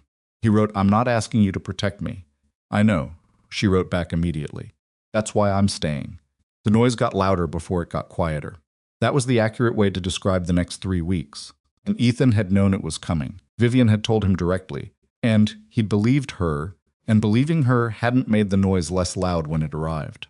The financial difficulties story spread. Not virally. It didn't have the punchy humiliation of the first clip, but steadily carried by the kind of accounts that trafficked in exactly this register of insinuation. Few local media outlets picked it up at the edges, running pieces framed as questions. Who is Vivian Sterling's mysterious contractor? The word mysterious doing a lot of the heavy lifting, the way it always did when people wanted to imply something without saying it.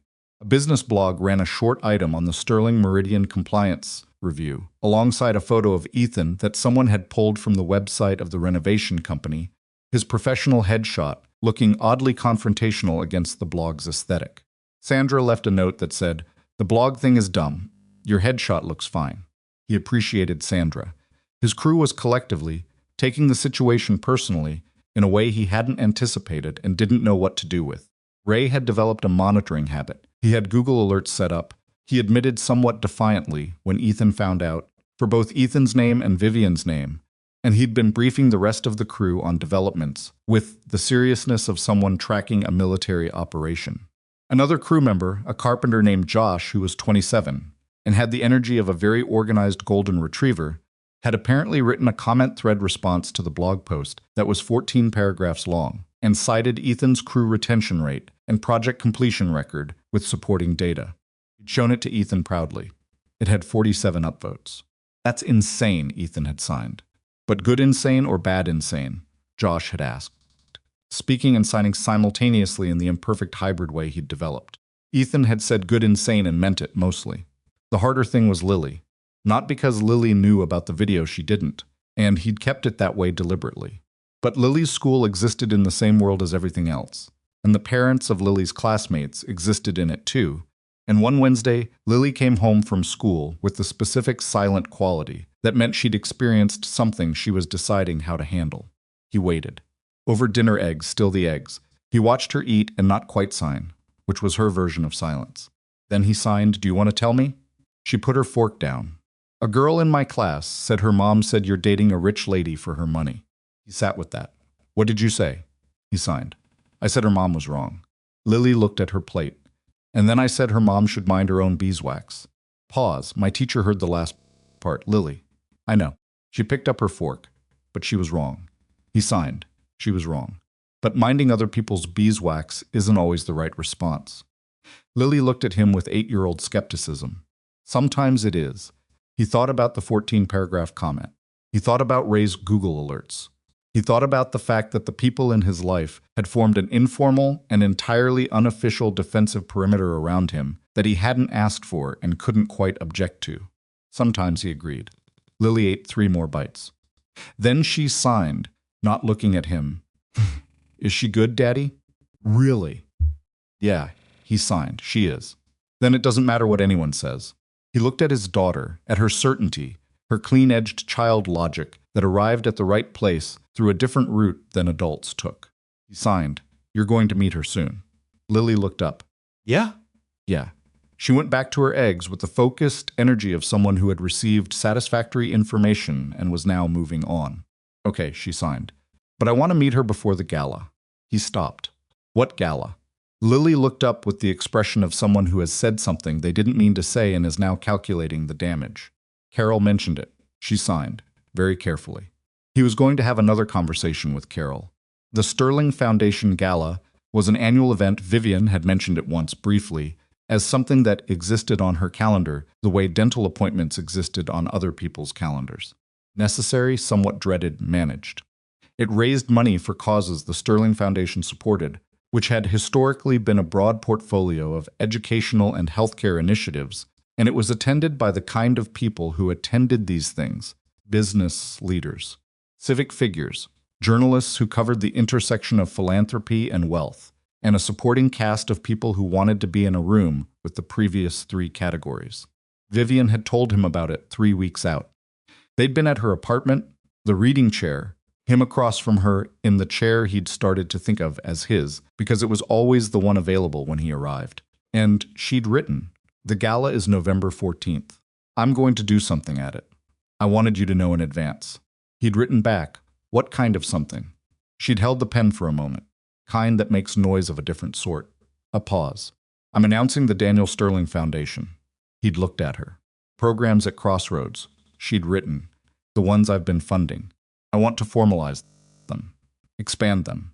Employment support, technology access, educational advocacy for deaf families across the region. She'd paused. I've been doing it anonymously for 7 years because Daniel would have told me not to make it about me. But Daniel also told me that people shouldn't have to fight for the same things over and over.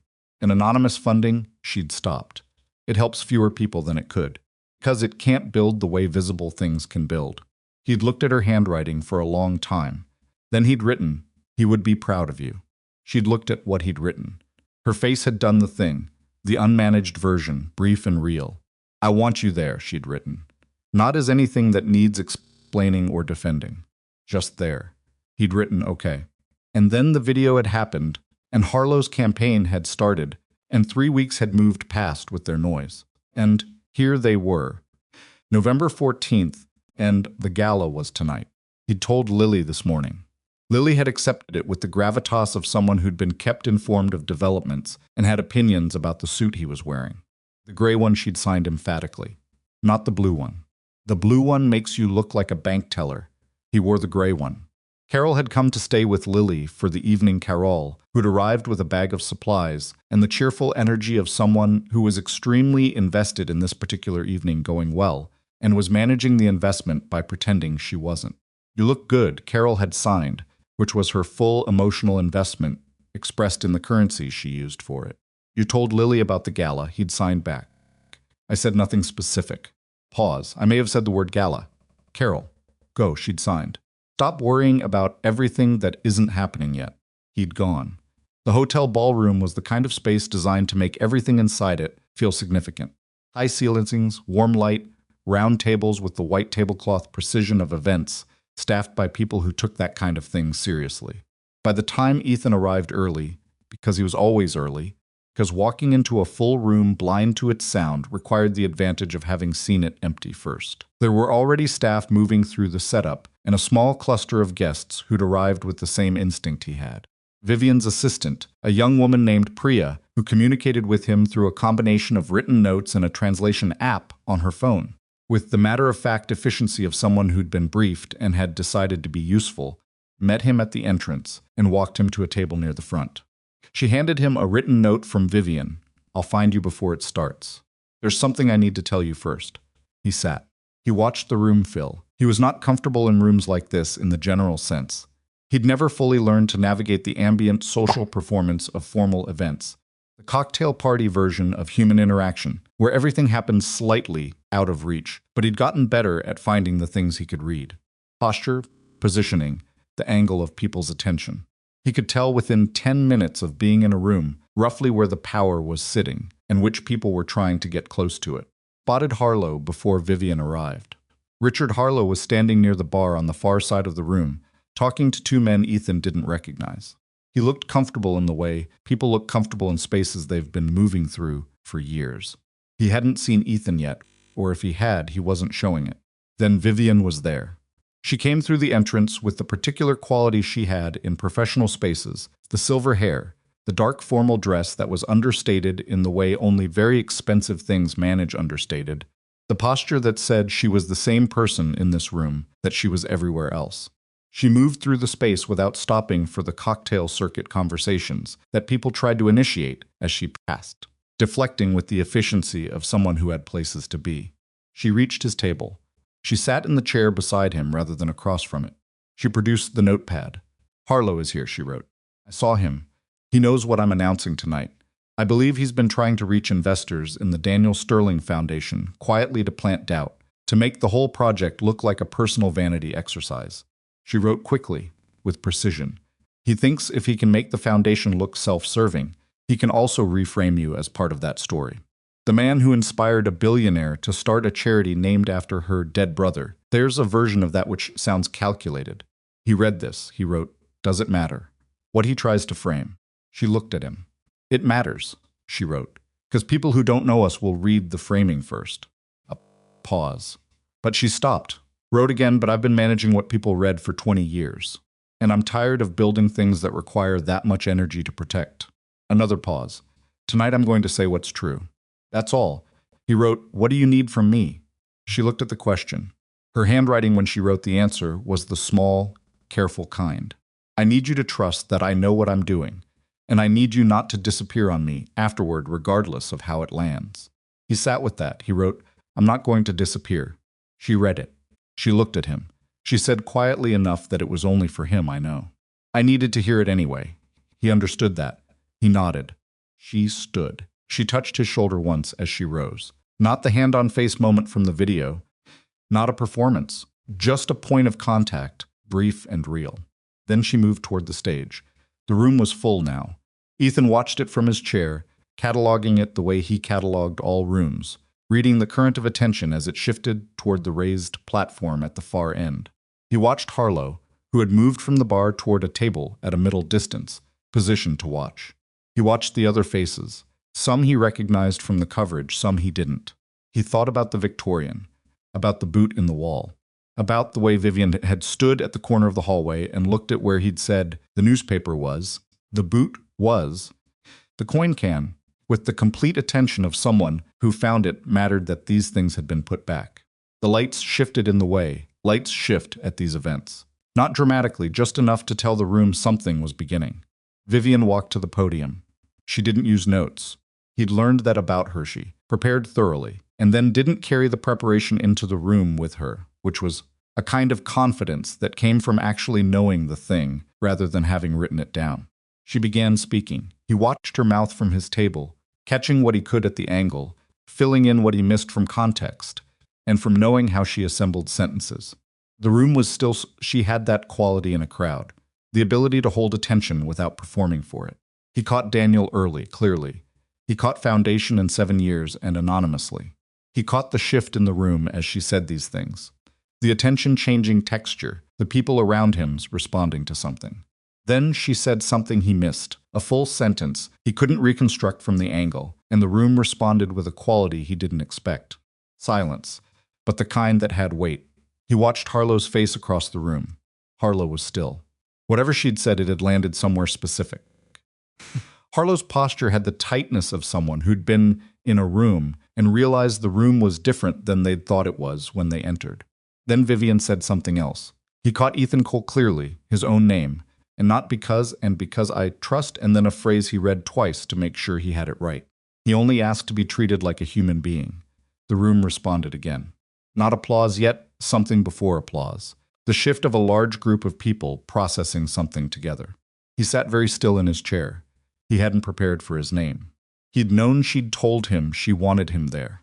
But he hadn't prepared for the specific experience of watching his name on her lips in a room full of people, said clearly and without apology, not as an explanation or a defense, but as a statement of fact that required no further context.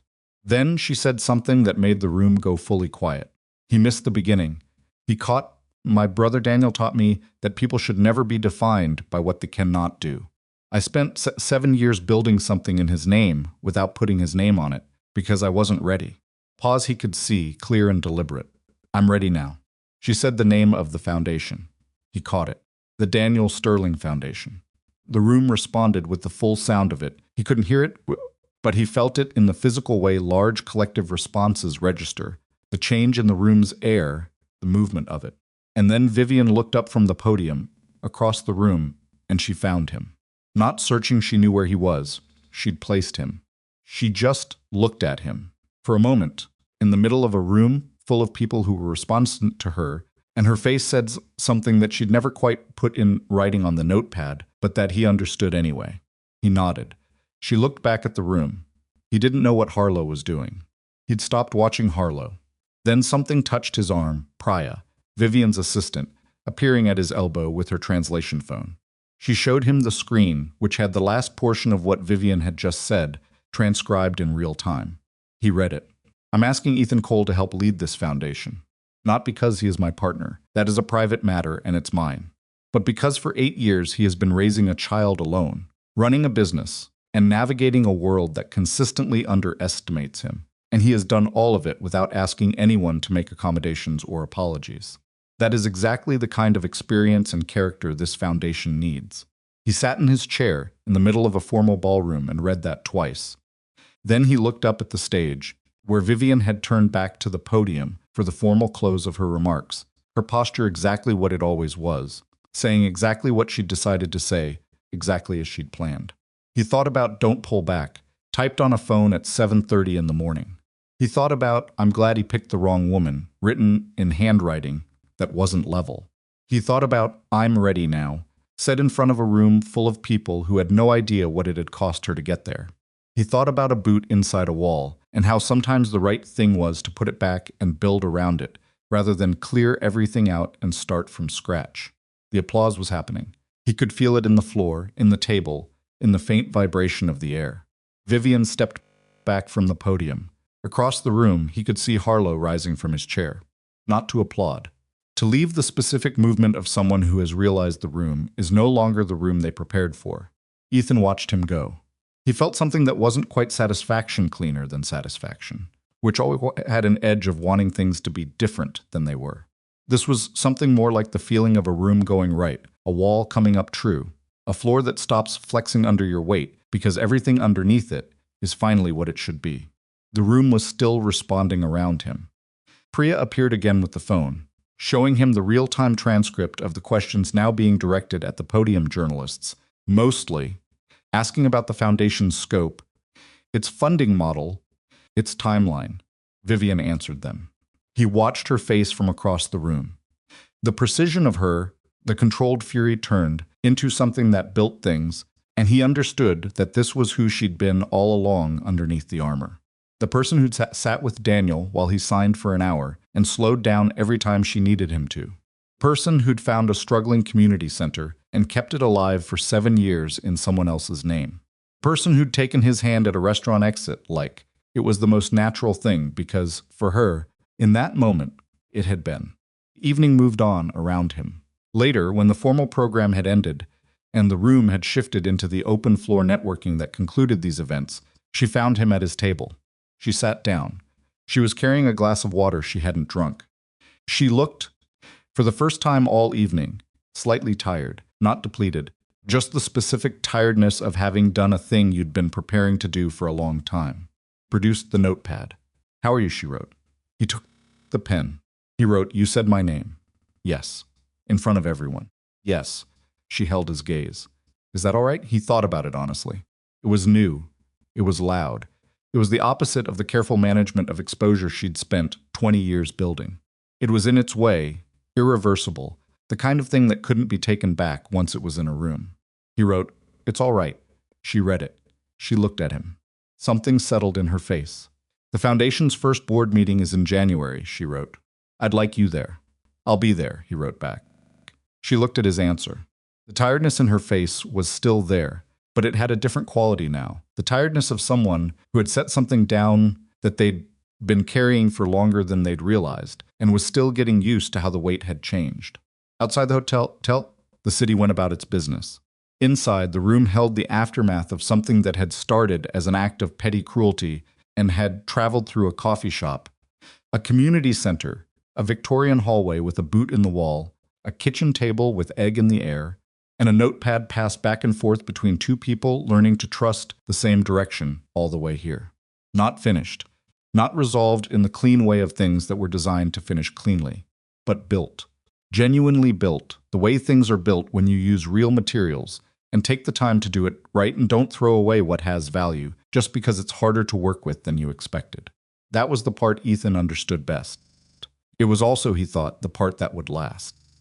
The January board meeting of the Daniel Sterling Foundation was held in a conference room on the 14th floor of the Sterling Meridian building, with 7 people around the table and a view of the city that nobody looked at because there was too much work to do. Ethan had prepared for it the way he prepared for anything that mattered thoroughly, quietly, without telling anyone how much thought he'd put in. He'd spent 3 weeks reading everything Vivian had shared about the existing Crossroads programs. Enrollment numbers, funding gaps, places where anonymous money had gotten things started, and then hit the ceiling of what anonymous money could do. He'd talked to Gloria at the center. He'd talked to 2 families whose kids attended the programs. He'd written 4 pages of notes in his own shorthand, transferred them to a document, and then distilled that document into 6 points he considered genuinely useful. He brought the 6 points to the meeting. Vivian was at the head of the table. She ran the meeting with the precision she brought to everything professional, agenda-driven, direct, no patience for tangents. She'd arranged a real-time captioning system for Ethan, a screen at his place at the table that transcribed speech as it happened, which meant he could follow the conversation without depending on anyone to face him or slow down, which was the kind of practical consideration that looked simple from this outside and wasn't. When she reached the item on program expansion, she looked at him. He passed his 6 points around the table. The room read them. There was a quality to the silence that he'd learned to read over years of sitting in rooms where his participation was optional, in the minds of the people running things. The silence of people deciding whether to take something seriously. It lasted about 40 seconds, which was long enough to mean something. Then the Foundation's newly appointed program director, a woman named Dr. Anita Reeves, who had spent 15 years in deaf education and had opinions about everything, said, "The employment pipeline piece. This is what we've been missing. How long have you been thinking about this?" He wrote on his notepad and slid it to Priya, who read it aloud, "Since I was 22 and couldn't get a job in construction, because the foreman didn't want to figure out how to communicate with me."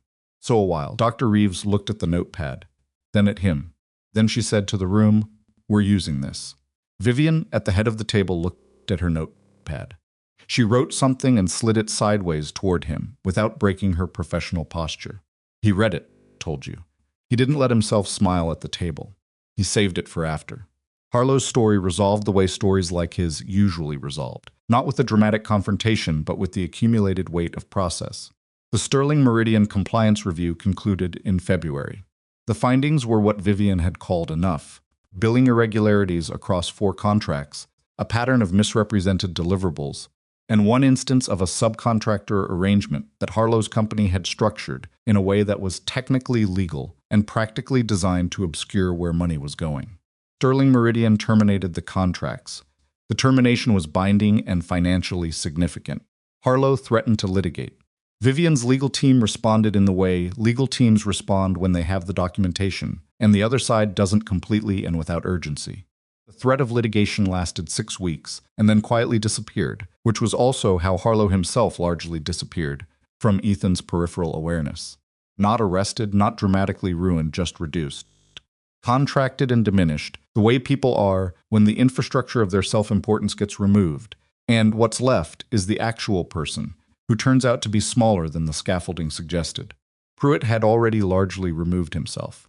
The compliance flag on Bridgeport Meridian had produced an internal review at his own company that had nothing to do with Vivian. It had found its own things, unrelated to the restaurant evening, and Pruitt had been quietly reassigned to a role that didn't involve external partnerships. He deleted the original video and both subsequent accounts. Ethan had found this out from Ray, who had maintained his Google alerts with undiminished commitment. He deleted everything Ray had signed, with the careful imperfect ASL that had gotten slowly less imperfect over the course of a year. I know, Ethan had signed back. Does that feel good? Ethan had thought about it. A little, he'd signed. Not as much as I expected. Ray had nodded like this was the correct answer. Yeah. That's usually how it goes. Marcus Webb had called one more time, in December. Ethan had answered.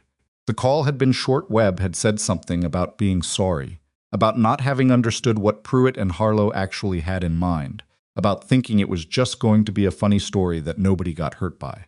Ethan had listened, or rather, he'd watched the transcript on his phone with the same stillness he brought to things he was deciding the truth of. When Webb finished, Ethan had typed back, "I believe that you believe that. I also think you knew enough to know better, and didn't ask the questions that would have told you more. Those two things can both be true." A pause. Then, "I don't need an apology. I need you not to do it to someone else." Webb had said he understood. Maybe he did. Ethan had no way to know, and he'd made a decision somewhere around the Victorian project's completion, which had come in on schedule in late November. The boot still in the wall, the coin can still in the wall, the newspaper from 1974 still in the wall, that he was not going to spend energy on the things he couldn't know. He had too much that was real and present and worth the energy instead. Lily met Vivian on a Saturday in February. He'd planned it carefully, not in the sense of staging it, but in the sense of choosing the right circumstances. Not a restaurant, not Vivian's apartment, which was too much Vivian's territory. He'd suggested his house, which was his and Lily's territory, and Vivian had agreed without negotiating the location, which he'd noted. He'd told Lily that morning, "Today you're going to meet Vivian."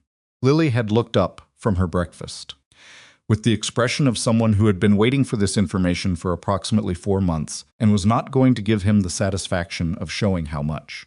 Okay, she'd signed, with elaborate casualness. "She's coming for lunch," he'd signed. "What are we having?" "I was going to make sandwiches." Lily had looked at him with the focused concern of someone who took food seriously. "Don't make the sandwiches you make for work. Make the good ones." "I make the same sandwiches." "You don't." Very firm. "Make the good ones." He'd made the good ones. Vivian arrived at 12:15. She'd brought nothing, no flowers, no gift for Lily, which he'd actually told her was the right call, because Lily had strong opinions about being managed and would have read a gift as an attempt to predispose her. She arrived in the practical dark car, wearing jeans and the gray sweater he associated with the coffee shop morning, her silver hair down, looking like herself and not a curated version of herself for the occasion. He met her at the door. She looked at him. He looked at her. Neither of them said anything, because there wasn't anything to say that the situation didn't already contain. Stepped back to let her in. Lily was in the kitchen, very pointedly doing something with a glass of juice that required her full attention and was keeping her from appearing to be waiting near the entrance. Ethan led Vivian through the living room. She looked at it, brief and real, the same way she looked at all spaces and into the kitchen. Lily looked up. The two of them looked at each other. Vivian was 50. Lily was 8, almost 9. They had nothing in common that Ethan could identify in advance, and everything in common that he couldn't have predicted, which turned out to be the relevant category. Lily signed not to Ethan, directly to Vivian, slowly and clearly the way she signed to people she'd decided deserved the clarity. "Hi, I'm Lily." Vivian looked at the signs. She took a small breath. Then she reached into her jacket pocket and pulled out the notepad. The same one, or one like it. She always had it now, and wrote, "Hi, Lily. I'm Vivian. Your dad has told me a lot about you." Lily read it. Then she signed, "He told me you're kind of nice." Vivian read the signs slowly, parsing them. She looked at Ethan. He translated, "She says I told her you were kind of nice." Vivian looked back at Lily. She wrote, "Kind of nice is an honest assessment." Lily looked at this. Something in her face. The very old for 8 quality she had seemed to register something. File it somewhere. Then she signed, "Are you staying for lunch?" "Yes," Vivian wrote. "Good," Lily signed. He made the good sandwiches. Lunch lasted 2 hours. Not because the sandwiches required 2 hours, but because Lily asked questions with the systematic persistence of someone conducting an inquiry they considered important and weren't going to rush. She had the notepad and the pen for most of it, passing it back and forth with Vivian while Ethan translated the signs, and Vivian wrote her responses, and Lily read them with the focused attention she usually reserved for things she actually cared about. The questions were not what Ethan had prepared for. He'd been ready for the obvious ones. "How do you know my dad? What do you do? How old are you?" Which Lily asked anyway because Lily considered age-relevant data. But Lily also asked, "Do you like old buildings?" Because Ethan talked about the Victorian sometimes, and she'd decided this was a meaningful category. Vivian had written, "I've been learning to." Lily had seemed satisfied by this. "Do you have any kids?" And Vivian had written, "No." And Lily had looked at this and then signed, with a matter-of-factness that landed like something heavier. "That's okay. You can share me." She'd said it like she was offering to lend a book, like it was practical rather than enormous. Then she'd taken her sandwich and gone to the living room to watch something on her tablet, leaving the two of them at the kitchen table. Ethan looked at Vivian. Vivian was looking at the kitchen doorway that Lily had just walked through. She had the notepad in front of her. She picked up the pen and then put it down, and then picked it up again. She wrote, "I wasn't prepared for that." He read it. He wrote back, "She's not usually that direct." "She's exactly that direct," Vivian wrote. "She's always been exactly that direct. You just said she got it from her mother." He looked at his handwriting on the earlier notepad. From months ago, the coffee shop, she gets it from her mother. Vivian had been keeping track in the way she kept track of everything that mattered, which was all the way. He wrote, "Are you all right?" She looked at the question for a moment. Then she wrote, and her handwriting was the small, careful kind. "I haven't been offered something like that in a very long time." Pause. "I don't want to make it less than it was by responding to it wrong." He wrote, "You didn't respond wrong. I didn't respond at all. I just sat here." "That's not wrong," he wrote. "Sometimes that's the right response." She looked at him. The kitchen was quiet around them.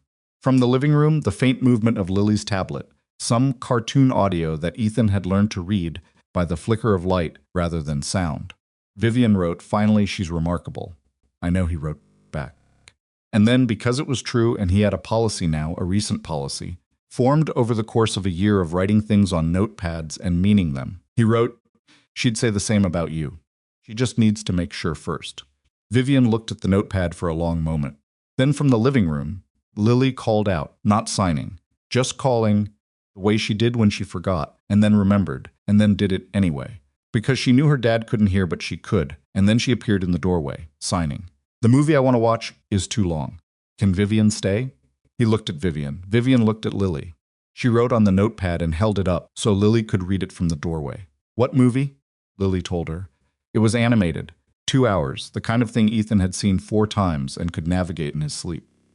Vivian wrote, "I've never seen that." Lily's face indicated that this was a solvable problem.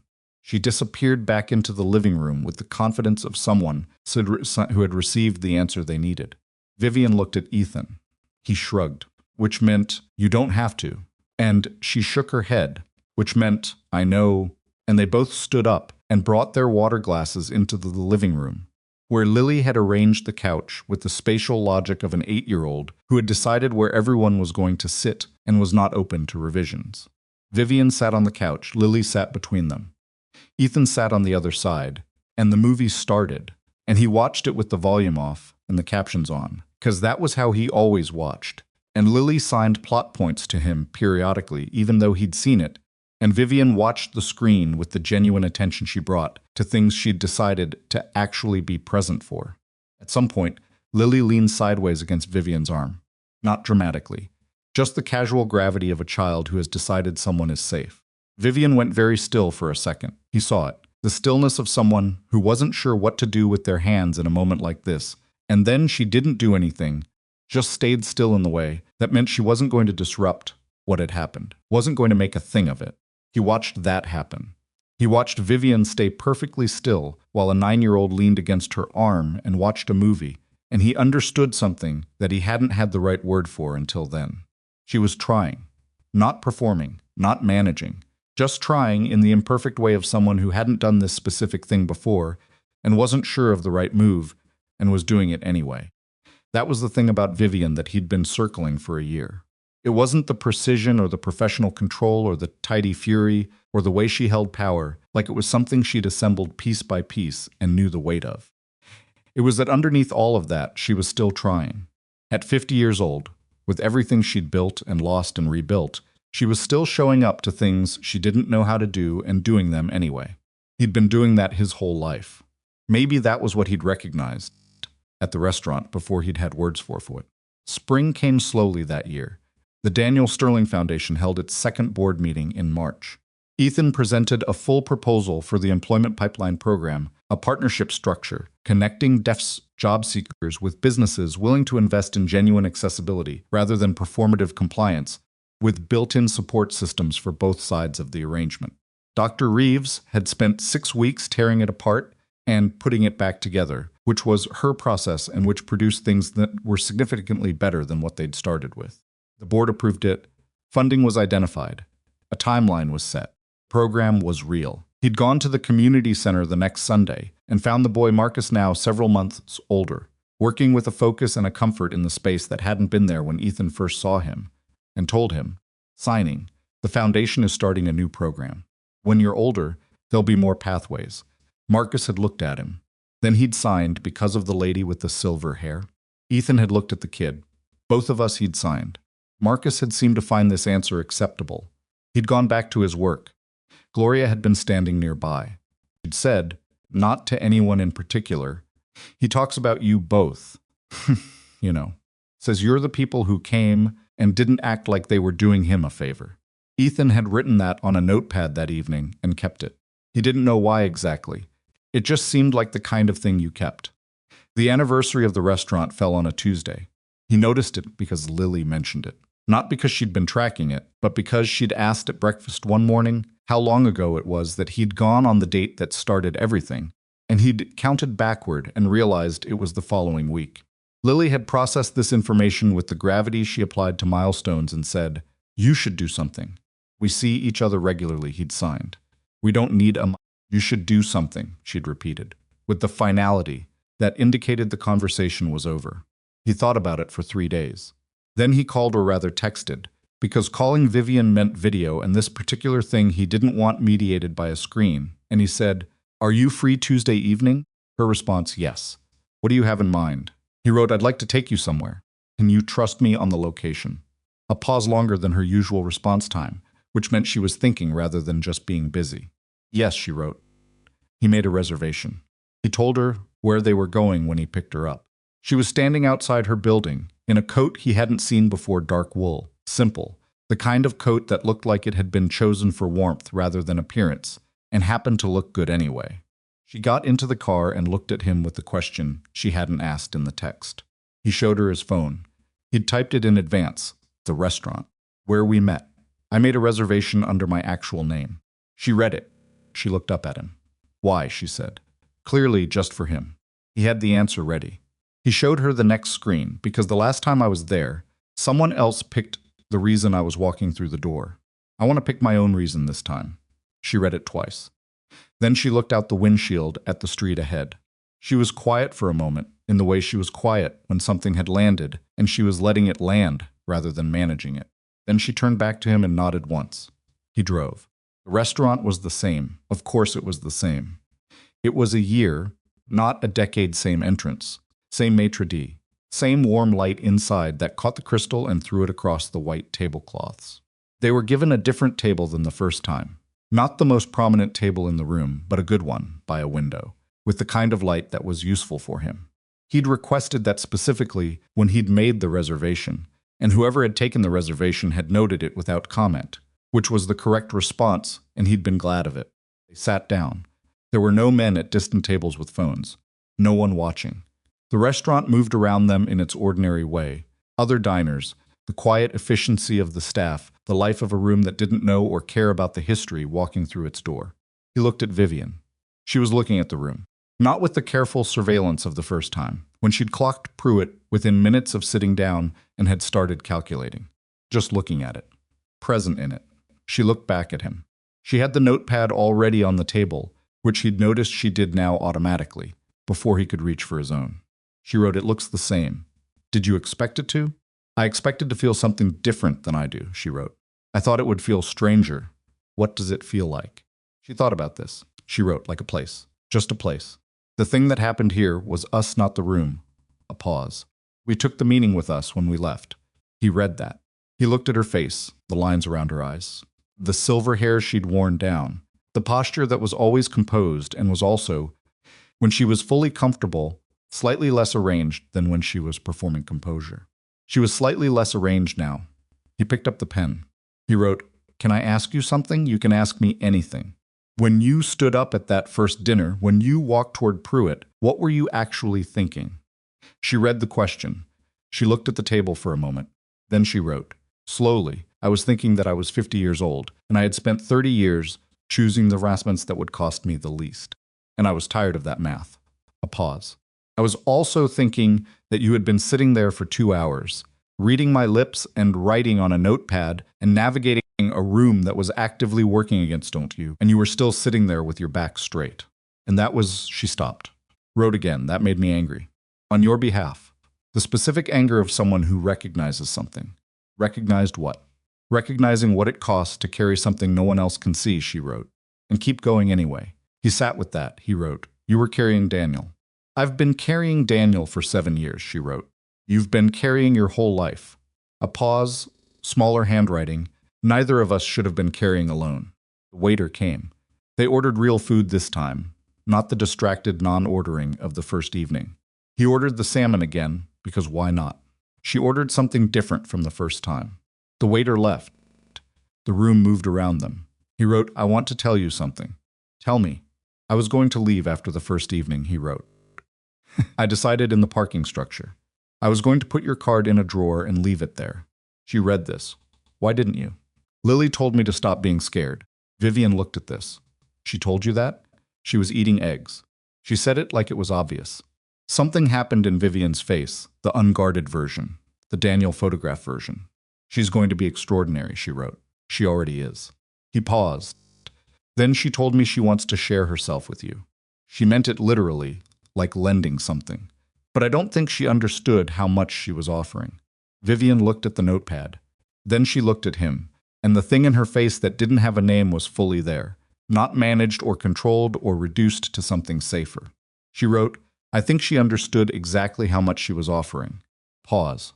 Children usually do. He looked at what she'd written. He thought about Daniel at 16, signing to his sister for an hour, with the patience of someone who knew what they needed to say and was willing to take the time to say it.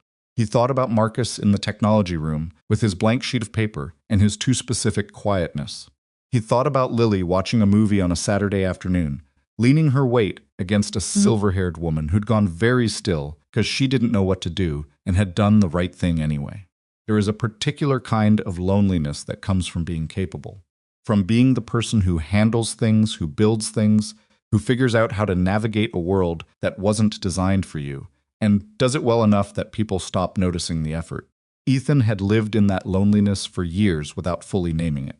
Vivian had lived in a different version of the same thing, the loneliness of someone who controlled everything within reach because everything she'd loved that she couldn't control had been taken. They'd built different armor for the same wound. That wasn't a romantic notion. It wasn't a destiny. It was just the thing that was true when he looked at it honestly, which was the only way he knew how to look at anything. He picked up the pen. He wrote for longer than he usually wrote at once, a full paragraph, which was unusual for him at a dinner table, but the occasion seemed to require it. "I've been thinking about what I would have done if I'd left. If I'd put the card in the drawer and never texted, I would have been fine. I was fine before. I know how to be fine. But fine has a ceiling.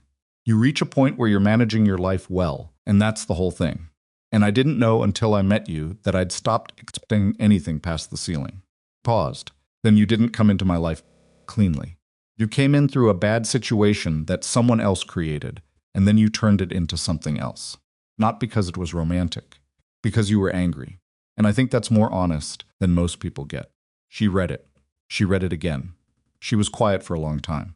Then she picked up the pen and wrote something. She wrote it and then held the notepad against her chest for a moment, not showing him, just holding it. And then she put it on the table. I told myself for years that I was complete on my own, that I had built enough and done enough, and the loneliness was just the price of the life I'd chosen. Pause. And then a deaf contractor arrived at a table where someone had set a trap, and he sat with his back straight and his face still, and he stayed, and I thought, she stopped. Started again, I thought. There is a person who knows exactly how much things cost and chooses them anyway. I hadn't met that in a very long time. Another pause, the handwriting getting smaller. I didn't expect to find that in a restaurant where I was being used as a weapon against him. There it is. He read it. He read it twice, because it was the kind of thing that needed reading twice. Then he reached into his jacket pocket. He'd bought it 3 weeks ago. He'd stood in the store for 20 minutes, looking at things that didn't feel right, and then he'd seen this one and it had felt right in the specific way that things feel right when they aren't trying to be more than they are. A simple ring, not ostentatious, not making a statement beyond the thing it actually was. He'd bought it and carried it for 3 weeks because he was waiting for the right moment and had been honest with himself that there was no perfectly right moment. That waiting for the perfect version of something was how you missed the real version. He set the small box on the table between them. Vivian looked at it. She looked at him. He pushed the notepad toward her. He'd written it before they left. Before he'd picked her up, the one thing he'd wanted to get right in advance. The first time we were in this room, someone else chose the reason we were at this table. I want to choose my own reason.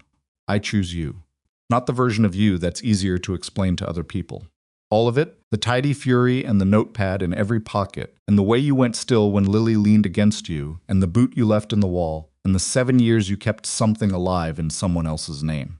I choose all of it, if you'll let me. She read it. She didn't move for a long moment. The restaurant moved around them in its ordinary way. Other lives, other evenings, the unremarkable life of a room that didn't know what was happening at this particular table. Then she reached out and opened the box. She looked at the ring. Simple. Real. The kind of thing that would look the same in 20 years as it did right now, which was what he'd been going for. She looked up at him. Her eyes were not dry. She didn't pretend they were. She didn't do anything to manage it. She just let it be there, which was the most un-Vivian and most fully Vivian thing she'd done since he'd known her. Picked up the pen, she wrote one word, yes. And then, underneath it, with the small, careful handwriting she used when something mattered, all of it. I choose all of it too. He looked at what she'd written. He let out a breath he'd been holding, not from anxiety, just from the particular tension of having said the true thing and waiting to find out if it would be received. It had been. It was. He took the ring from the box. She extended her hand, not performing the moment, just offering it, the way she offered things when she'd made a decision. He put the ring on. It fit because he'd paid attention, which was what he did. She looked at it on her hand. Then she looked at him, and she smiled, a real one. Not the controlled, almost smile he'd cataloged in the first weeks, not the carefully managed professional warmth.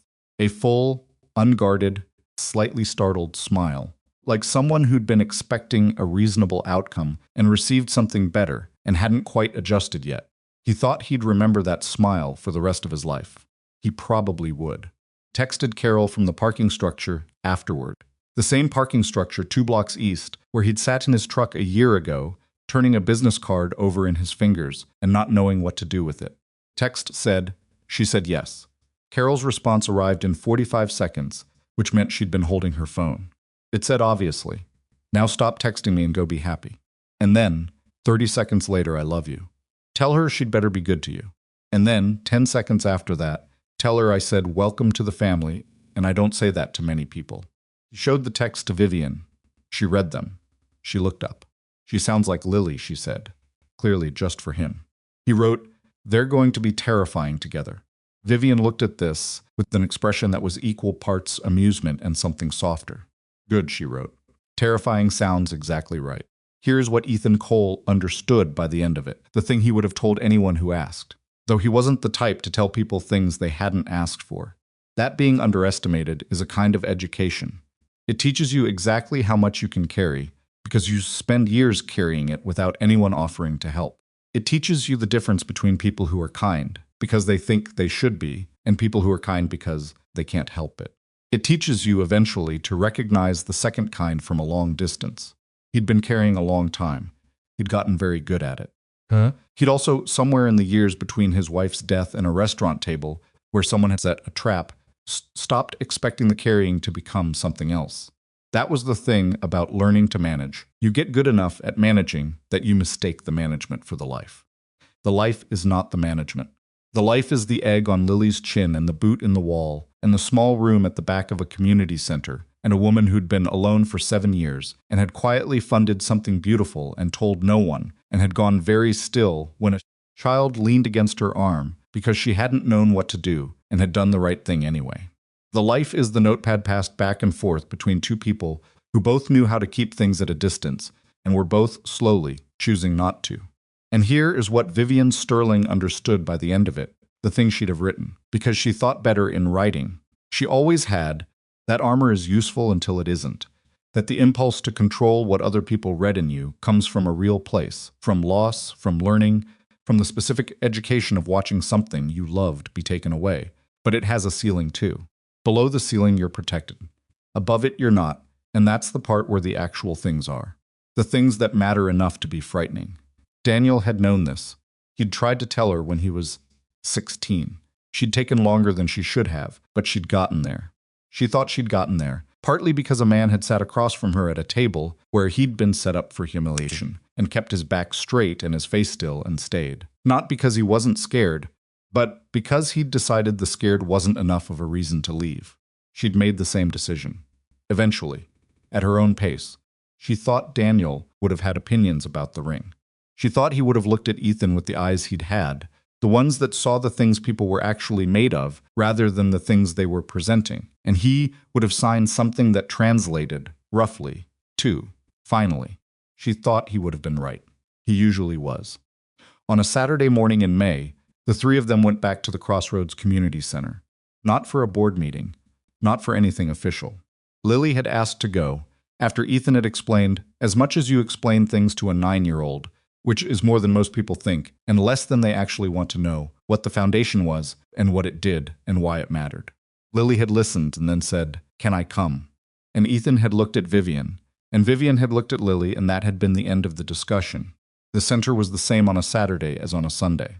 Children, the movement, the density of people going about the business of their own lives. Gloria met them at the entrance and said something to Lily directly, and Lily responded in ASL, imperfect and enthusiastic and completely unself-conscious, because she'd been learning since she was 3 and didn't think of it as a special skill so much as a thing she did. Vivian watched Lily sign. Ethan watched Vivian watch Lily. The boy Marcus was in the technology room.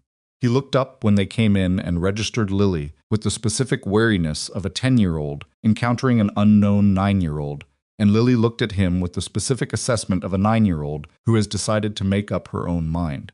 She signed to him. "Do you want to show me what you're working on?" He looked at her hands. He looked at Ethan, then at Vivian, then back at Lily. He slid his work across the table. It was a presentation expanded since the history project, now covering multiple historical figures in deaf history, annotated with his own observations in a handwriting that started neat and got increasingly confident as the pages progressed. Lily sat down across from him without being invited and started reading. Ethan stood in the doorway. Vivian was beside him. He didn't look at her right away. He watched the 2 children at the table, the girl reading with the focused attention she gave. Everything she'd decided deserved it. The boy watching her read with the expression of someone who hadn't expected to be taken seriously and wasn't quite sure what to do with it. He felt Vivian's hand find his, sideways, her fingers settling between his in the unceremonious way of people who have stopped performing the gesture and just do it. He looked at her then. She was looking at the children. Her face had the open quality, the unmanaged quality, that he associated with the moments when she'd stopped calculating and was just somewhere, fully. He squeezed her hand. She squeezed back. From the table, Lily signed to Marcus. "This part is really good." And she pointed specific at something on the page. Marcus looked at where she was pointing. Then he looked at Lily. Then, slowly, he smiled, the wide, unreserved smile of a kid who'd made something and had it seen properly, and it was exactly the smile that someone had caught on a photograph once. The smile that was still on a shelf in an apartment with a slightly crooked frame that had never been straightened. Ethan Cole had started his life as a man who carried everything himself because that was what the situation required. He had built a business, raised a daughter, and navigated a world not designed for him with the steady, unspectacular competence of someone who had learned that the only way through is through. He had not been looking for anything else. He had reached the ceiling and decided the ceiling was enough. He had been wrong about that. That was one of the better mistakes he'd ever made. The room around him was full of small things. A child pointing at a page, another child learning to accept being seen, a woman beside him who had spent 7 years quietly building something in a name she loved, and was now willing to put her own name on it too. Slowly, in the imperfect and irreversible way of things that are actually meant. None of it was clean. None of it had arrived in the order he would have planned. It had come through a bad joke at an expensive restaurant, and a parking structure, and a card in a kitchen drawer, and a boot in a wall, and a notepad passed back and forth until the passing became its own language. That was the real story. Not the prank that started it. Not Pruitt or Harlow or the video or the noise. Those were the circumstances. The story was two people who had learned, separately and at great cost, what things were worth holding on to, and who had, in the end, held on. The morning light came through the technology room window. The city went on outside. Lily signed something that made Marcus really laugh. Unguarded. A kid law, the best kind, and the sound of it, or the shape of it, the visible human fact of it, was enough.